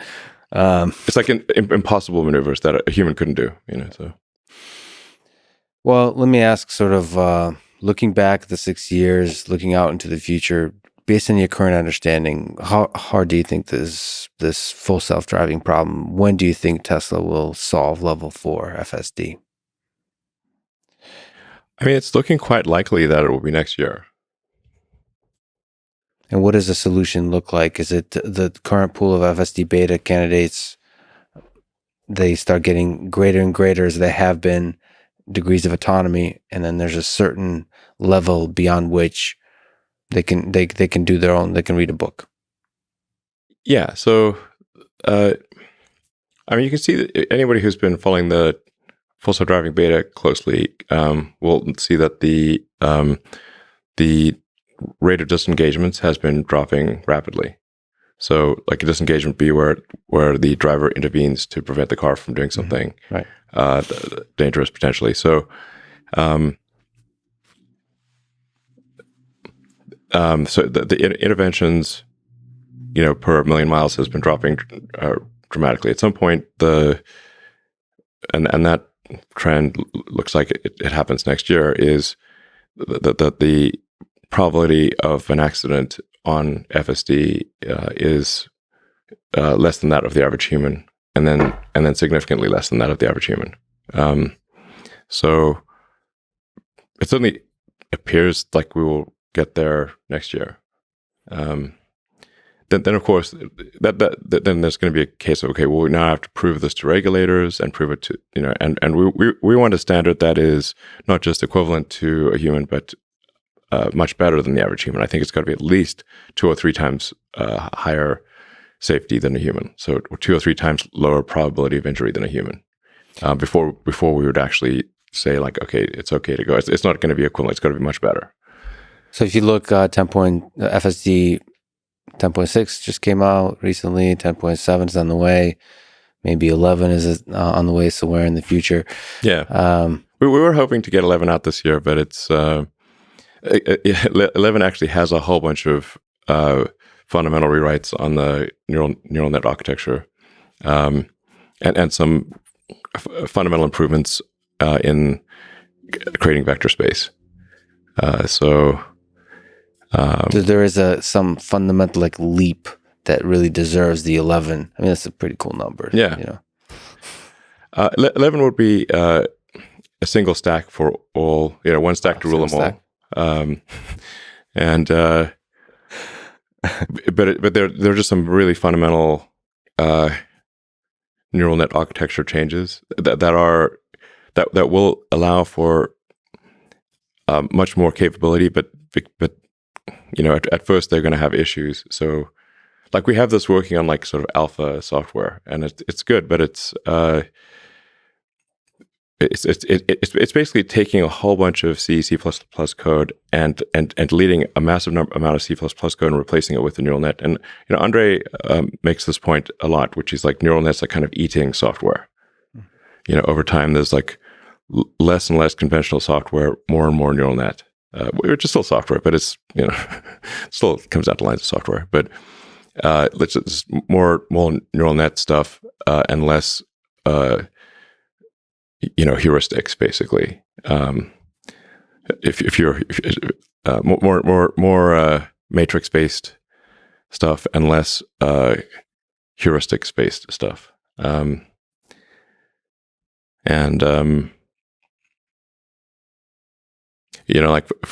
like one of the big changes will be like right now the neural nets will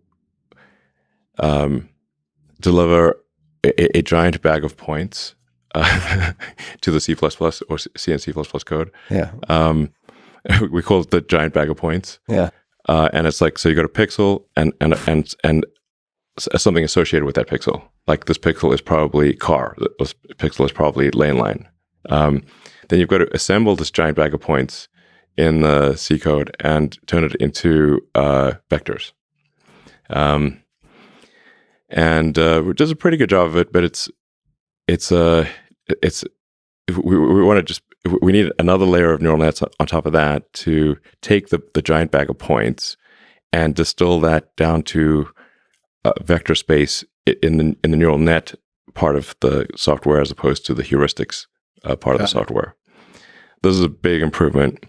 Neural nets all the way down is what you want. It's not even all neural nets, but it's this will be just this is a game changer to not have the bag of points, the giant bag of points that has to be assembled with many lines of C++, and have a neural net just assemble those into a vector. So that the neural net is outputting much less data. It's outputting this is a lane line, this is a curb, this is drivable space, this is a car, this is a pedestrian or a cyclist or something like that. It's outputting it's really outputting proper vectors to the C control code, as opposed to the sort of constructing the vectors in C, which we've done, I think, quite a good job of. But we're kind of hitting a local maximum on how well the C can do this. So this is really a big deal. And just all of the networks in the car need to move to surround video. There's still some legacy networks that are not surround video. And all of the training needs to move to surround video. And the efficiency of the training needs to get better, and it is. And then we need to move everything to raw photon counts as opposed to processed images. Okay, so which is quite a big reset on the training, because the system's trained on post-processed images. So we need to redo all the training to train against the raw photon counts instead of the post-processed image. So ultimately, it's kind of reducing the complexity of the whole thing. So reducing lines of code will actually go lower. Yeah, that's fascinating.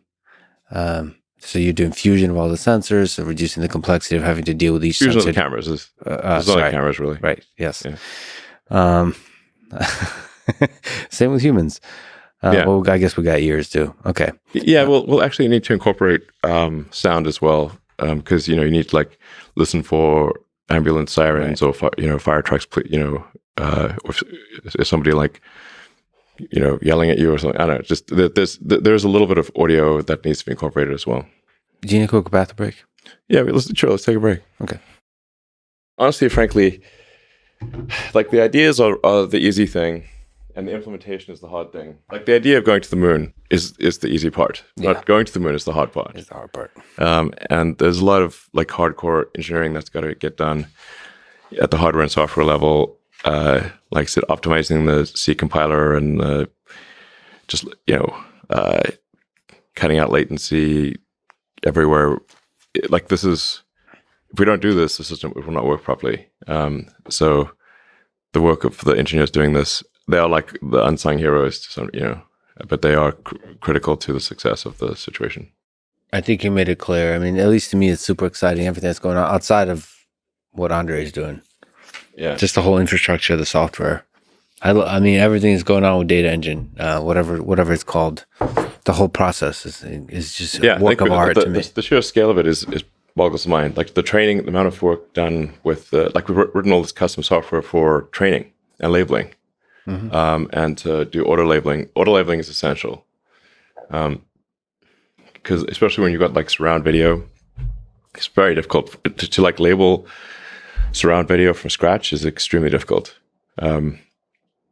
Like take a human such a long time to even label one video clip, like several hours. Or the auto labeler, basically we just apply heavy duty, like a lot of compute to the video clips to pre-assign and guess what all the things are that are going on in the surround video. And then there's like correcting it. Yeah, and then all the human has to do is like tweet, like say this, adjust what is incorrect. This is like increases productivity by effect 100 or more. Yeah. So you've presented Tesla Bot as primarily useful in the factory. First of all, I think humanoid robots are incredible. From a fan of robotics, I think the elegance of movement that humanoid robots, the bipedal robots show are just so cool. So it's really interesting that you're working on this and also talking about applying the same kind of all the ideas of some of which we've talked about with data engine, all the things that we're talking about with Tesla Autopilot, just transferring that over to just yet another robotics problem. I have to ask, since I care about human-robot interaction, so the human side of that. So you've talked about mostly in the factory. Do you see it also? Do you see part of this problem that Tesla Bot has to solve is interacting with humans and potentially having a place like in the home? So interacting, not just not replacing labor, but also like I don't know, being a friend or an assistant. Yeah, or something like that. I think the possibilities are endless. Yeah, I mean, it's obviously like it's not quite in Tesla's primary mission direction of accelerating sustainable energy, but it is an extremely useful thing that we can do for the world, which is to make a useful humanoid robot that is capable of interacting with the world and helping in many different ways. So in factories and really just I mean, I think if you say like extrapolate to many years in the future, it's like I think work will become optional. So like there's a lot of jobs that if people weren't paid to do it, they wouldn't do it. Like it's not fun, necessarily. Like if you're washing dishes all day, it's like even if you really like washing dishes, you really want to do it for 8 hours a day every day? Probably not. So and then there's like dangerous work, and basically if it's dangerous, boring, it has like potential for repetitive stress injury, that kind of thing, then that's really where humanoid robots would add the most value initially. So that's what we're aiming for is to for the humanoid robots to do jobs that people don't voluntarily want to do. And then we'll have to pair that obviously with some kind of universal basic income in the future. So I think. So do you see a world when there's like hundreds of millions of Tesla bots performing different tasks throughout the world? Yeah, I haven't really thought about it that far into the future, but I guess that there may be something like that.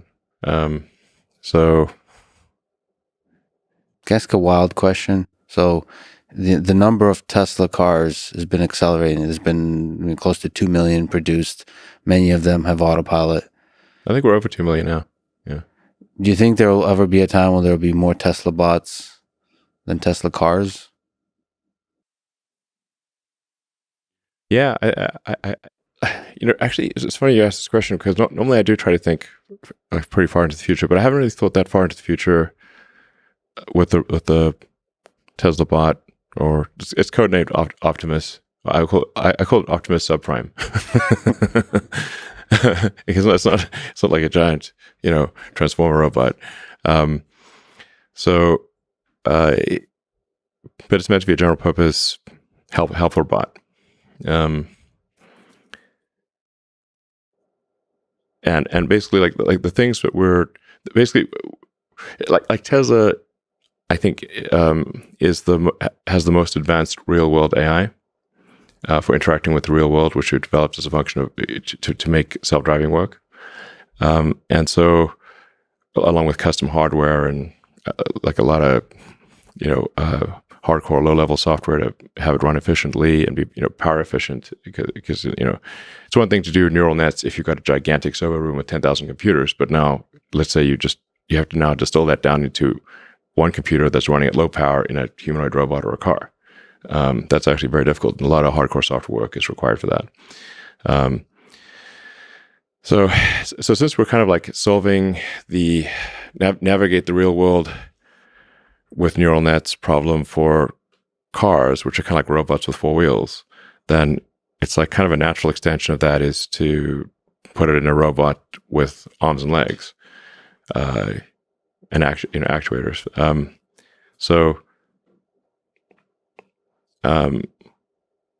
Like the two like hard things are like you basically need to have the robot be intelligent enough to interact in a sensible way with the environment. So you need real world AI, and you need to be very good at manufacturing, which is a very hard problem. Tesla is very good at manufacturing, and also has the real world AI. So making the humanoid robot work is basically means developing custom motors and sensors that are different from what a car would use. But we have I think we have the best expertise in developing advanced electric motors and power electronics. So it just has to be for a humanoid robot application, not a car. Still, you do talk about love sometimes. So let me ask, this isn't like for like sex robots or something like that. Love is the answer. Yes. There is something compelling to us, not compelling, but we connect with humanoid robots or even legged robots, like with the dog in shapes of dogs. It seems like, there's a huge amount of loneliness in this world. All of us seek companionship with other humans, friendship, and all those kinds of things. We have a lot here in Austin. A lot of people have dogs. Sure. There seems to be a huge opportunity to also have robots that decrease the amount of loneliness in the world, or help us humans connect with each other. So in the way that dogs can. Do you think about that with Tesla at all, or is it really focused on the problem of performing specific tasks, not connecting with humans? I mean, to be honest, I have not actually thought about it from the companionship standpoint, but I think it actually would end up being, it could be actually a very good companion. And it could, you develop like a personality over time that is like unique. Like, it's not like they're just all the robots are the same. And that personality could evolve to be,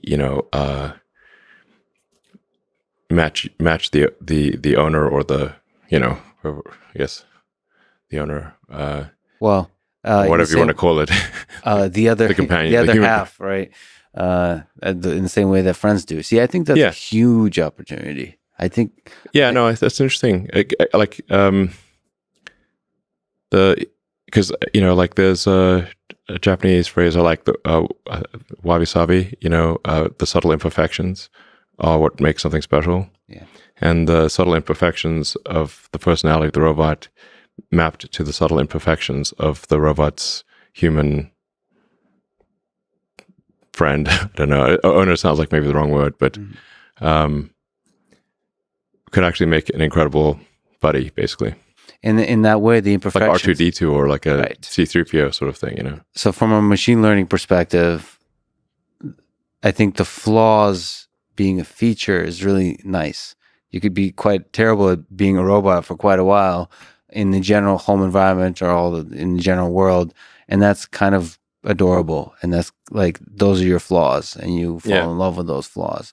So it's very different than autonomous driving, where it's a very high stakes environment you cannot mess up. And so it's more fun to be a robot in the home. Yeah, in fact, if you think of like C3PO and R2D2, like they actually had a lot of like flaws and imperfections and silly things, and they would argue with each other. And were they actually good at doing anything? I'm not exactly sure. They definitely added a lot to the story. But there's sort of quirky elements, and you know that they would like make mistakes and do things. Like it was like it made them relatable. I don't know, enduring. So yeah, I think that could be something that it probably would happen. But our initial focus is just to make it useful. So I'm confident we'll get it done. I'm not sure what the exact time frame is, but like we'll probably have, I don't know, a decent prototype towards the end of next year or something like that. And it's cool that it's connected to Tesla, the car.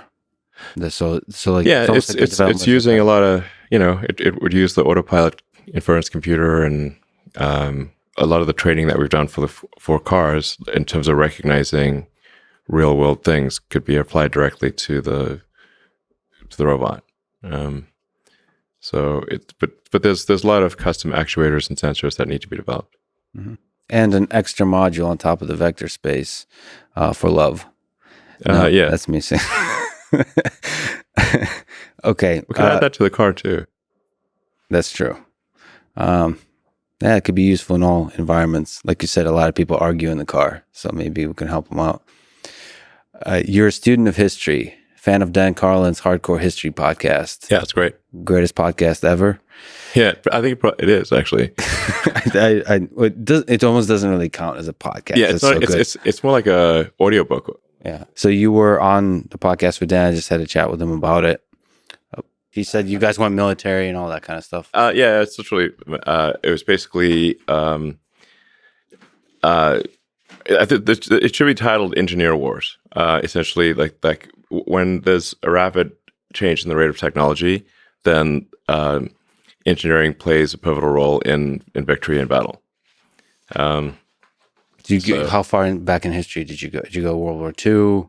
It was mostly it was supposed to be a deep dive on fighters and bomber technology in World War II, but that ended up being more wide ranging than that. Because I just went down a total rat hole of like studying all of the fighters and bombers of World War II and like the constant rock paper scissors game that, like, you know, one country would make this plane, then it'd make a plane to beat that, and that try to make a plane to beat that, and then and really what matters is like the pace of innovation, and also access to high quality fuel and raw materials.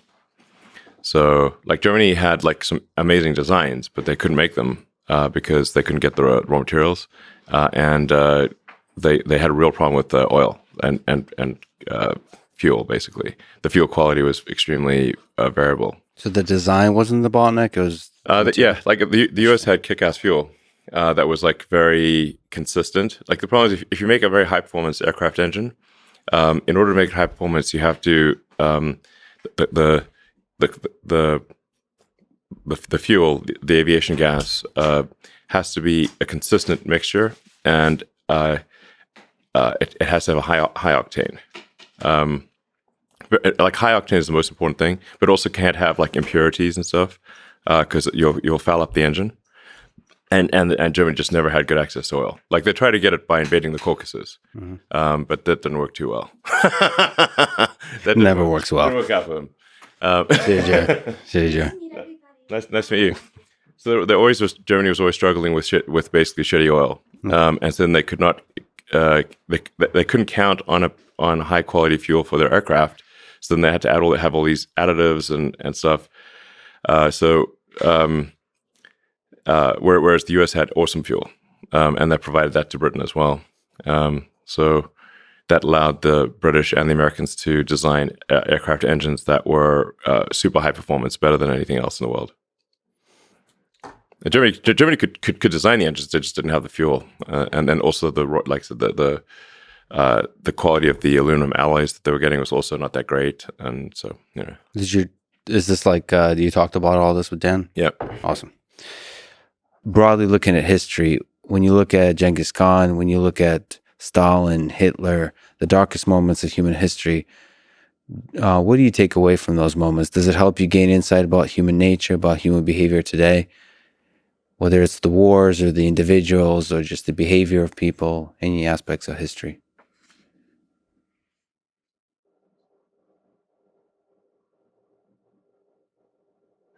Yeah, I find history fascinating.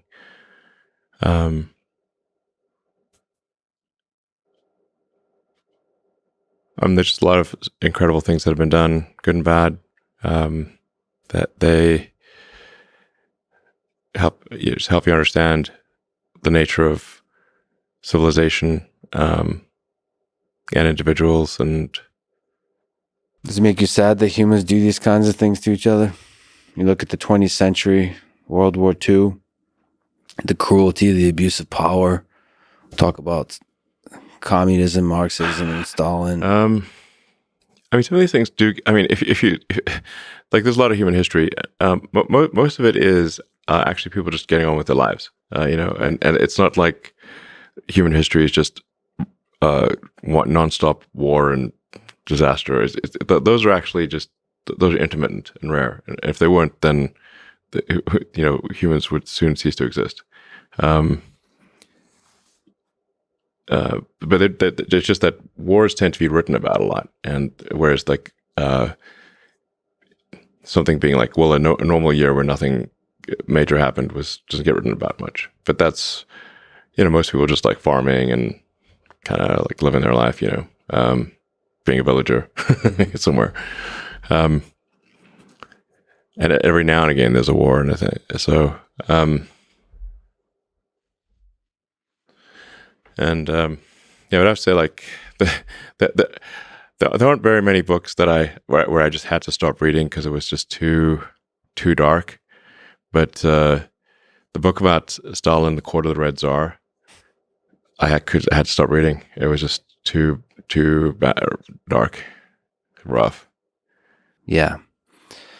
The 30s. There's a lot of lessons there to me, in particular that it feels like humans, like all of us have that. It's the old Solzhenitsyn line, that the line between good and evil runs through the heart of every man, that all of us are capable of evil, all of us are capable of good. It's almost like this kind of responsibility that all of us have to tend towards the good. And so, like, to me, looking at history is almost like an example of, look, you have some charismatic leader that convinces you of things is too easy based on that story to do evil onto each other, onto your family, onto others.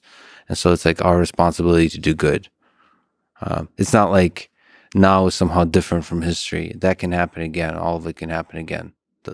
And yes, most of the time, you're right. I mean, the optimistic view here is mostly people are just living life. And as you've often memed about, the quality of life was way worse back in the day, and it keeps improving over time through innovation, through technology.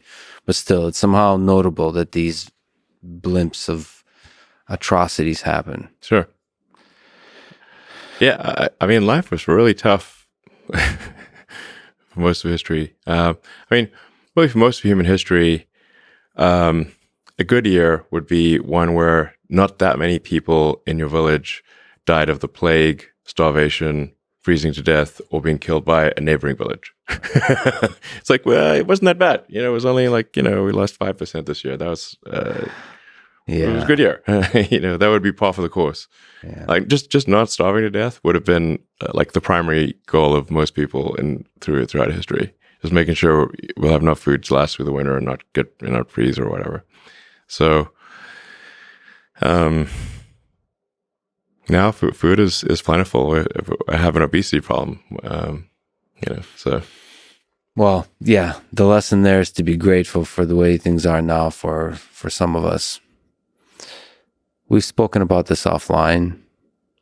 I'd love to get your thought about it here.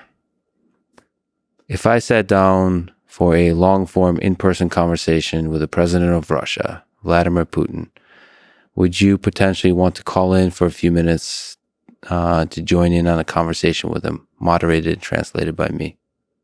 Sure, yeah. Sure, I'd be happy to do that. You've shown interest in the Russian language. Is this grounded in your interest in history of linguistics, culture, general curiosity? I think it sounds cool. Sounds cool, not looks cool. So, well, it takes a moment to read Cyrillic. Once you know what the Cyrillic characters stand for, actually, then reading Russian becomes a lot easier because there are a lot of words that are actually the same. Like bank is bank. mm-hmm. And so find the words that are exactly the same, and now you start to understand Cyrillic. Yeah. If you can sound it out, then it's much. There's at least some commonality of words. What about the culture? You love great engineering, physics. There's a tradition of the sciences there. Sure. So you look at the 20th century from rocketry. So, some of the greatest rockets, some of the space exploration has been done in the former Soviet Union. Yeah. So do you draw inspiration from that history? Just how this culture that in many ways, one of the sad things is because of the language, a lot of it is lost to history because it's not translated, all those kinds of, because it is in some ways an isolated culture. It flourishes within its borders. Yeah. So do you draw inspiration from those folks from the history of science and engineering there? The Soviet Union, Russia, and Ukraine as well, and have a really strong history in spaceflight. Like some of the most advanced and impressive things in history were done by the Soviet Union.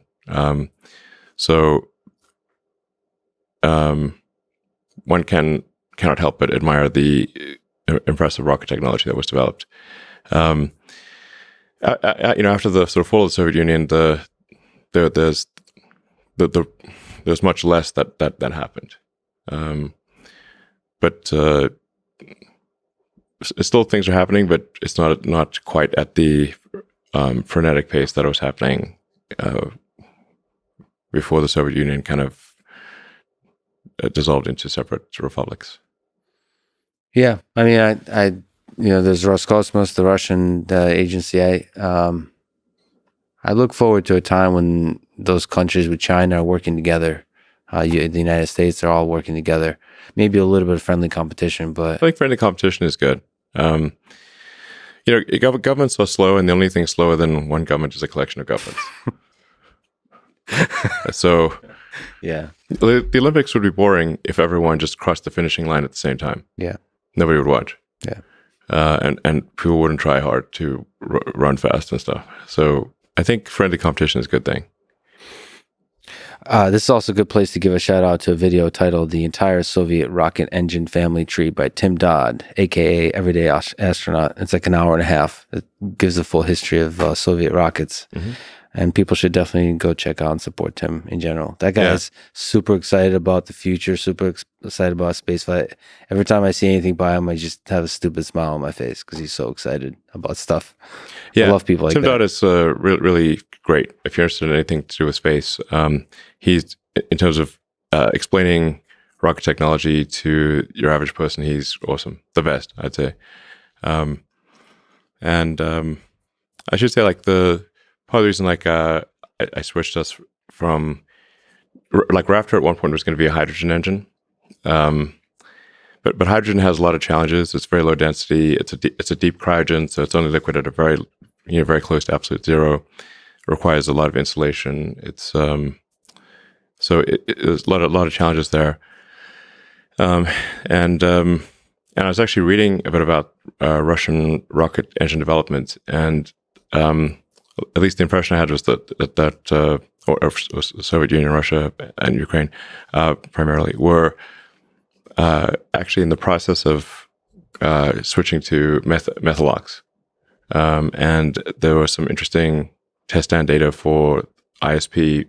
Like they were able to get like up to like a 380-second ISP with a methalox engine, and I was like, "Whoa, okay, that's actually really impressive." So, I think you could actually get a much lower cost, like in optimizing cost per ton to orbit, cost per ton to Mars.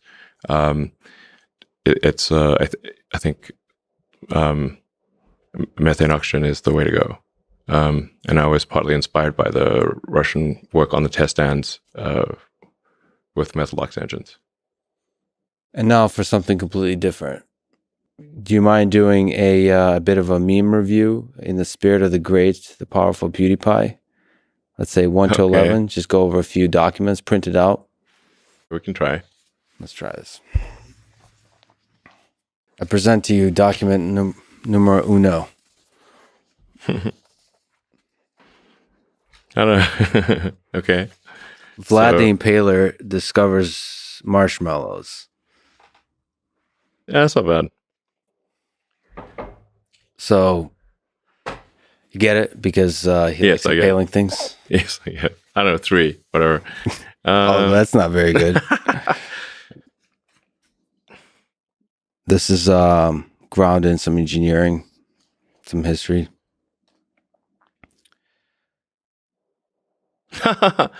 Yeah, give us an 8 out of 10. What do you think about nuclear power? I'm in favor of nuclear power. I think it's in a place that is not subject to extreme natural disasters. I think it's nuclear power is a great way to generate electricity. I don't think we should be shutting down nuclear power stations. Yeah, but what about Chernobyl? Exactly. So I think people, there's like a lot of fear of radiation and stuff, and it's I guess the problem is like a lot of people just don't understand. They didn't study engineering or physics, so they don't. It's just the word radiation just sounds scary, you know. So they can't calibrate what radiation means. But radiation is much less dangerous than you'd think.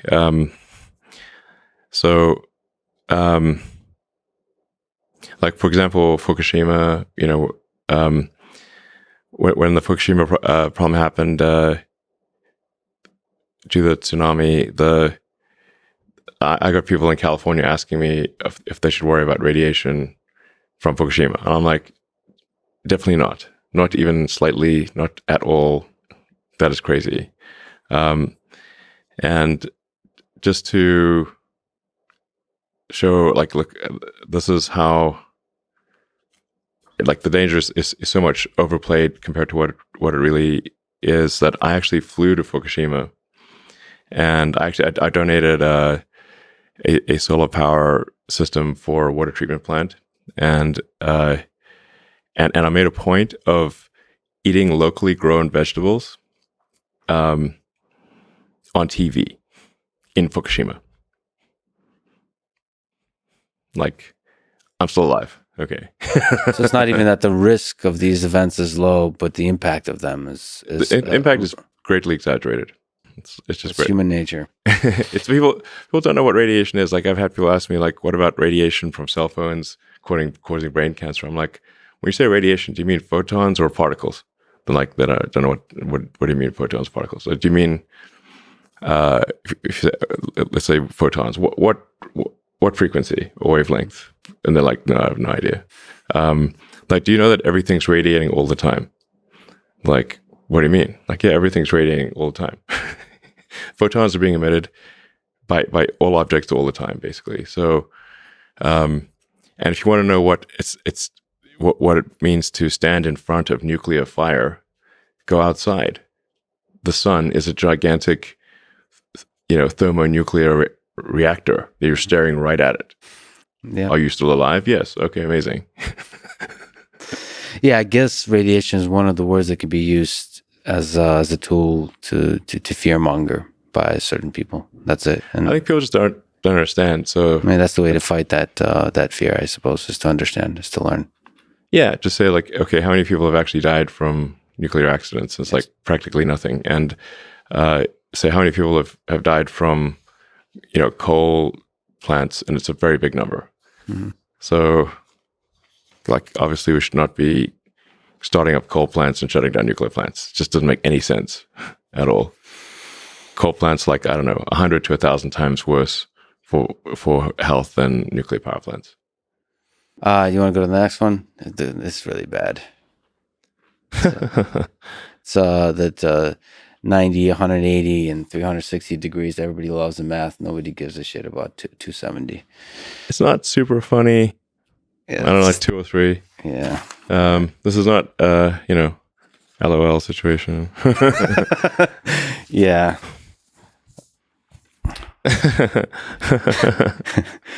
That's pretty good. The United States oscillating between establishing and destroying dictatorships. It's like a metro. Is that a metro? Yeah, What is metronome. that? Pendulum? Yeah. Yeah, it's I don't know, 7 out of 10. It's kind of true. Oh yeah, this is kind of personal for me.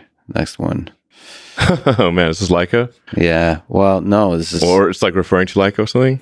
as Leica's husband. Husband. Yeah, yeah. Hello, yes, this is Dog. Your wife was launched into space, and then the last one is him with his eyes closed and a bottle of vodka. Yeah, Leica didn't come back. No, they don't tell you the full story of what the impact they had on the loved ones. True. That one gets an 11 for me. Just Sure. for the Soviet That's a good one. shutout. Oh yeah, this keeps going on the Russian theme. First man in space. Nobody cares. First man on the moon. Well, I think people do care. No, I know, but there is Yuri Gagarin's names will be forever in history, I think. there is something special about stepping foot onto another totally foreign land. It's not the journey like people that explore the oceans. It's not as important to explore the oceans as to land on a whole new continent. Yeah. Oh, this is about you. Oh yeah, I'd love to get your comment on this. Elon Musk, after sending $6.6 billion to the UN to end world hunger, you have 3 hours. Yeah, well, I mean, obviously, $6 billion is not going to end world hunger. So, I mean, the reality is at this point, the world is producing far more food than it can really consume. Like, we don't have a caloric constraint at this point. So, where there is hunger, it is almost always due to it's like civil war or strife or some it's not a thing that is. It's extremely rare for it to be just a matter of lack of money. It's like, it's like there's a civil war in some country, and like one part of the country is literally trying to starve the other part of the country. So it's much more complex than something that money could solve. It's geopolitics. It's a lot of things. It's human nature. It's governments. It's monies, monetary systems, all that kind of stuff. Yeah, food is extremely cheap these days. It's like I mean, the U.S. at this point, among low-income families, obesity is actually another problem. It's not like obesity it's not hunger. It's like too much, too many calories. So it's not that nobody's hungry anywhere. It's just this is not a simple matter of adding money and solving it. What do you think that one gets? Just kidding. 2. Just going after empires. World, where did you get those artifacts? The British Museum. Shout out to Monty Python. We found them. Yeah, the British Museum it's pretty great. I mean, yeah. Admittedly, Britain did take these historical artifacts from all around the world and put them in London, but it's not like people can't go see them. So it is a convenient place to see these ancient artifacts is London for a large segment of the world. So I think on balance, the British Museum is a net good. Although I'm sure that a lot of countries would argue about that. Yeah. It's like you want to make these historical artifacts accessible to as many people as possible. And the British Museum, I think, does a good job of that. Even if there's a darker aspect to like the history of empire in general, whatever the empire is, however things were done, it is the history that happened. You can't sort of erase that history, unfortunately. You could just become better in the future. That's the point. Yeah, I mean, it's like, well, how are we going to pass moral judgment on these things? Like, it's like if one is going to judge, say, the British Empire, you've got to judge, what everyone was doing at the time, and how were the British relative to everyone. And I think British would actually get like a relatively good grade, not in absolute terms, but compared to what everyone else was doing, they were not the worst. Like I said, you got to look at these things in the context of the history at the time, and say what were the alternatives, and what are you comparing it against? Yes. And I do not think it would be the case that Britain would get a bad grade in when looking at history at the time. Now, if you judge history from from what is morally acceptable today, you basically are going to give everyone a failing grade. Yeah. I'm not clear. It's not. I don't think anyone would get a passing grade in their morality of, like, you go back 300 years ago. Like, who's getting a passing grade? Basically, no one. And we might not get a passing grade from generations exactly. that come after us. What does that one get? Sure, 6, 7. For the Monty Python, maybe. I always love Monty Python. They're great. Life of Brian and the Quest of the Holy Grail are incredible. Yeah. Damn, those serious eyebrows. Brezhnev. How important do you think is facial hair to great leadership? Well, you got a new haircut. How does that affect your leadership? I don't know. Hopefully not. It doesn't. Is that the second no one? Yeah, the second is no one. There's no one competing with Brezhnev. Number 2. Those are like epic eyebrows. So, sure. That's ridiculous. Give it a 6 or 7. I don't know. I like this, like, Shakespearean analysis of memes. Brezhnev, he had a flair for drama as well, like, showmanship. Yeah. It must come from the eyebrows. All right. Invention, great engineering. Look what I invented. Yeah, that's the best thing since ripped up bread. Yeah, because they invented. They're just sliced bread. Am I just explaining memes at this point? This is what my life has become. He's a meme lord. He's a meme explainer. Yeah, I'm a meme. Like a scribe that like runs around with the kings and just like writes down memes. I mean, when was the cheeseburger invented? That's like an epic invention. Yeah, like wow, that was versus just like a burger or burger. I guess a burger in general is like Then there's like, what is a burger? What's a sandwich? And then you start getting is a pizza sandwich, and what is the original?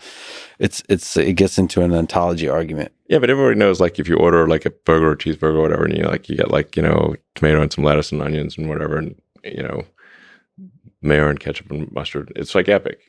Yeah, but I'm sure they've had bread and meat separately for a long time, and it was kind of a burger on the same plate, but somebody who actually combined them into the same thing. And you bite it and hold it, makes it convenient. It's a materials problem. Like your hands don't get dirty and whatever. Yeah, it's brilliant. Between 1870 and 1900. Well, that is not what I would have guessed. But everyone knows, like, you like, if you order a cheeseburger, you know what you're getting. It's not like some obtuse, like, I wonder what I'll get. Fries are, I mean, great. I mean, they're the devil, but fries are awesome. Pizza is incredible. Food innovation doesn't get enough love. Yeah, I guess is what we're getting at. It's great. What about the Matthew McConaughey Austinite here? President Kennedy, do you know how to put men on the moon yet? NASA, no. President Kennedy, be a lot cooler if you did. Pretty much. Sure. 6 or 7, I suppose. All right. And this is the last one. That's funny. Someone drew a bunch of dicks all over the walls, Sistine Chapel, boys' bathroom. Sure, I'll give it 9. It's really true. This is our highest ranking meme for today. I mean, it's true. Like, how do they get away with that? Lots of nakedness. I mean, dick pics are, just something throughout history. As long as people can draw things, there's been a dick pic. It's a staple of human history. It's a staple. Consistent throughout human history. You tweeted that you aspire to comedy. You're friends with Joe Rogan. Might you do a short stand-up comedy set at some point in the future? Maybe open for Joe, something like that. Is that really stand-up? Actual, just full-on stand-up? Full-on stand-up. Is that in there, or is that? I've never thought about that. It's extremely difficult. If at least that's what the like Joe says and the comedians say. Huh? I wonder if I could. Only one way to find out. I have done stand-up for friends, just impromptu. I'll get on like a riff, and they do laugh, but they're friends too. So I don't know if you got to call, like a room of strangers, are they going to actually also find it funny? But I could try, see what happens. I think you'd learn something either way. Yeah, I kind of love both when you bomb and when you do great. Just watching people, how they deal with it. Sure. It's so difficult. You're so fragile up there. It's just you. And you think you're going to be funny, and when it completely falls flat, it's beautiful to see people deal with like that. I might have enough material to do stand-up. No, I've never thought about it, but I might have enough material. I don't know, like 15 minutes or something. Oh yeah. Do a Netflix special. Netflix special, sure. What's your favorite Rick and Morty concept? Just to spring that on you, there's a lot of sort of scientific engineering ideas explored there. There's the favorite Rick and Morty. There's the butter robot. It's great. It's a great show. You like it? Yeah, Rick and Morty's awesome. Somebody that's exactly like you from an alternate dimension showed up there. Elon Musk. Yeah, that's right. That you voiced. Yeah, Rick and Morty certainly explores a lot of interesting concepts. Like, what's the favorite one? I don't know. The butter robot certainly is. It's like it's certainly possible to have too much sentience in a device. Like, you don't want to have your toaster be like a super genius toaster. It's gonna hate life because all it could just make is toast. But if it's like you don't want to have like super intelligence stuck in a very limited device. Do you think it's too easy if we're talking about from the engineering perspective of super intelligence, like with Marvin the robot? Like, is it? It seems like it might be very easy to engineer just a depressed robot. Like it's not obvious to engineer a robot that's going to find a fulfilling existence. Same as humans, I suppose. But I wonder if that's like the default. If you don't do a good job on building a robot, it's going to be sad a lot. Well, we can reprogram robots easier than we can reprogram humans.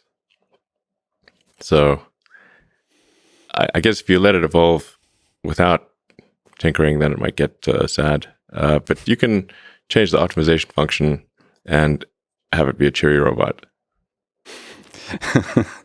You, like I mentioned with SpaceX, you give a lot of people hope, and a lot of people look up to you. Millions of people look up to you.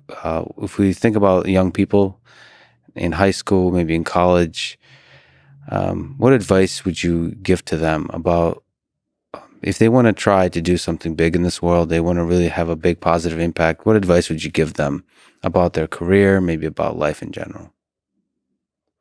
Try to be useful. Do things that are useful to your fellow human beings, to the world. It's very hard to be useful. Very hard. Are you contributing more than you consume? Can you try to have a positive net contribution to society? I think that's the thing to aim for. Not to try to be sort of a leader just for the sake of being a leader or whatever. A lot of the time, the people you want as leaders are the people who don't want to be leaders. So, if you can live a useful life, that is a good life, a life worth having lived. And I, like I said, I would encourage people to use the mental tools of physics and apply them broadly in life. They're the best tools. When you think about education and self-education, what do you recommend? So there's the university, there's self-study, there is hands-on, sort of finding a company or a place or a set of people that do the thing you're passionate about and joining them as early as possible. There's taking a road trip across Europe for a few years and writing some poetry. Which trajectory do you suggest? In terms of learning about how you can become useful, as you mentioned, how you can have the most positive impact.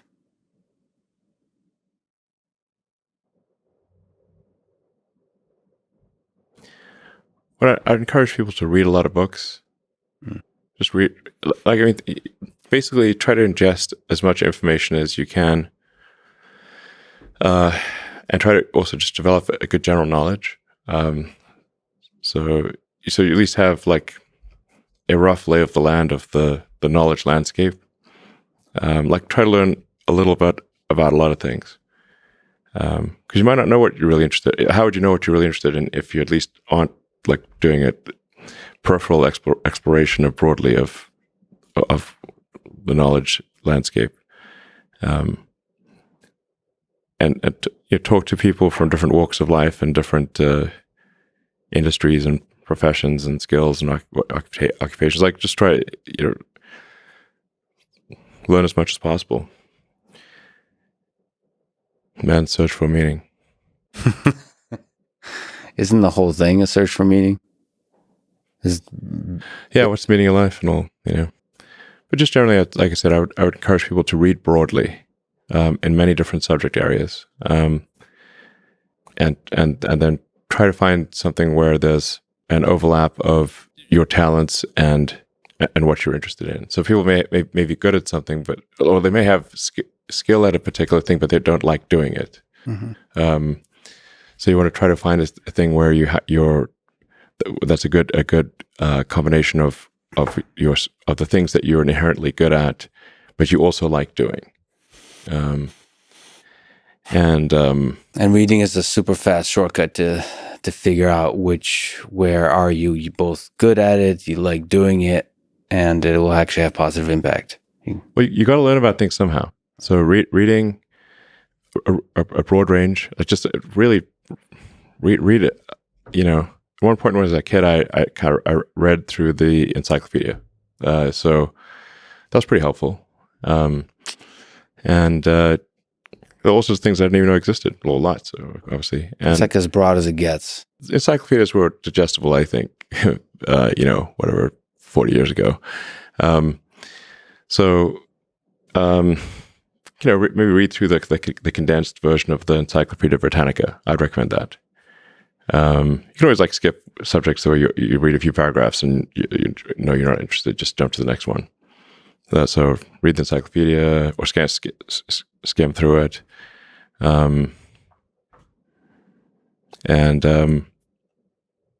But I put a lot of stock and certainly have a lot of respect for someone who puts in an honest day's work to do useful things, and just generally to have not a zero-sum mindset, or have more of a grow the pie mindset.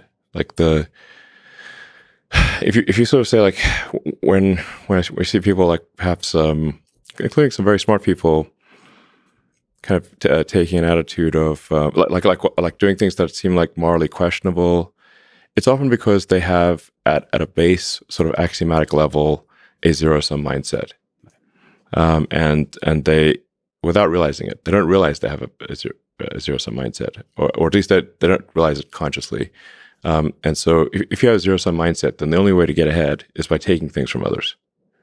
If it's if the pie is fixed, then the only way to have more pie is to take someone else's pie. But this is false. Obviously the pie has grown dramatically over time, the economic pie. So in reality, you can have so overuse this analogy. We can have there's a lot of pie. Yeah, pie is not fixed. Yes. So you really want to make sure you're not operating without realizing it from a zero-sum mindset, where the only way to get ahead is to take things from others. Then that's going to result in you trying to take things from others, which is not good. It's much better to work on adding to the economic pie. Maybe, so creating, like I said, creating more than you consume, doing more than you, So that's a big deal. I think there's like a fair number of people in finance that do have a bit of a zero-sum mindset. I mean, it's all walks of life. I've seen that. One of the reasons Rogan inspires me is he celebrates others a lot. There's not creating a constant competition. Like there's a scarcity of resources. And what happens when you celebrate others and you promote others, the ideas of others, it actually grows that pie. I mean, the resources become less scarce. Mm-hmm. And that applies in a lot of kinds of domains. It applies in academia, where a lot of people are very see some funding for academic research is zero sum, and it is not. If you celebrate each other, if you get everybody to be excited about AI, about physics, about mathematics, I think there'll be more and more funding, and I think everybody wins. Yeah, that applies, I think, broadly. Yeah, exactly. So last question about love and meaning. What is the role of love in the human condition broadly and more specific to you? How has love, romantic love or otherwise, made you a better person, a better human being? Better engineer? Now you're asking really perplexing questions. It's hard to give a... I mean, there are many books, poems, and songs written about what is love and what exactly, what is love? Baby, don't hurt me. That's one of the great ones. Yes. Yeah. You've earlier quoted Shakespeare, but that's really up there. Yeah. Love is a many splendored thing. I mean, there's because we've talked about so many inspiring things, like be useful in the world, sort of like solve problems, alleviate suffering. But it seems like connection between humans is a source. It's a source of joy. It's a source of meaning, and that's what love is. Friendship, love. I just wonder if you think about that kind of thing when you talk about preserving the light of human consciousness, right, and us becoming a multiplanetary species. I mean, to me at least, that means, like, if we're just alone and conscious and intelligent, it doesn't mean nearly as much as if we're with others, right? And there's some magic created when we're together. The friendship of it, and I think the highest form of it is love, which I think broadly is much bigger than just sort of romantic, but also, yes, romantic love and family and those kinds of things. Well, I mean, the reason I guess I care about us becoming a multi-planet species and a spacefaring civilization is foundationally, I love humanity.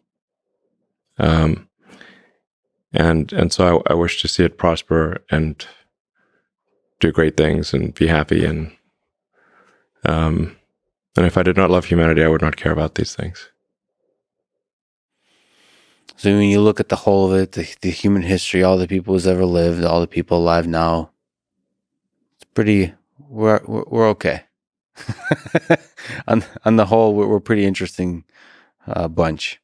Yeah, all things considered, and I've read a lot of history, including the darkest, worst parts of it, and despite all that, I think on balance, I still love humanity. You joked about it with the 42. What do you think is the meaning of this whole thing? Is there a non-numerical representation? Well, really, I think what Douglas Adams was saying in Hitchhiker's Guide to the Galaxy is that the universe is the answer, and what we really need to figure out are what questions to ask about the answer that is the universe. Yeah. And that the question is really the hard part. And if you can properly frame the question, then the answer, relatively speaking, is easy. So therefore, if you want to understand what questions to ask about the universe, you want to understand the meaning of life, we need to expand the scope and scale of consciousness so that we're better able to understand the nature of the universe and understand the meaning of life. And ultimately, the most important part will be to ask the right question. Yes. Thereby elevating the role of the interviewer. Yes, exactly. As the most important human in the room. Absolutely. Good questions are, it's hard to come up with good questions. Absolutely. But yeah, it's like that is the foundation of my philosophy, is that I am curious about the nature of the universe, and and obviously I will die. I don't know when I'll die, but I won't live forever. But I would like to know that we're on a path to understanding the nature of the universe and the meaning of life, and what questions to ask about the answer that is the universe. And so if we expand the scope and scale of humanity and consciousness in general, which includes silicon consciousness, then that seems like a fundamentally good thing. Elon, like I said, I'm deeply grateful that you would spend your extremely valuable time with me today, and also that you have given millions of people hope in this difficult time, this divisive time, in this cynical time. So I hope you do continue doing what you're doing. Thank you so much for talking today. Oh, you're welcome. Thanks for your excellent questions. Thanks for listening to this conversation with Elon Musk. To support this podcast, please check out our sponsors in the description. And now, let me leave you with some words from Elon Musk himself. When something is important enough, you do it, even if the odds are not in your favor. Thank you for listening, and hope to see you next time.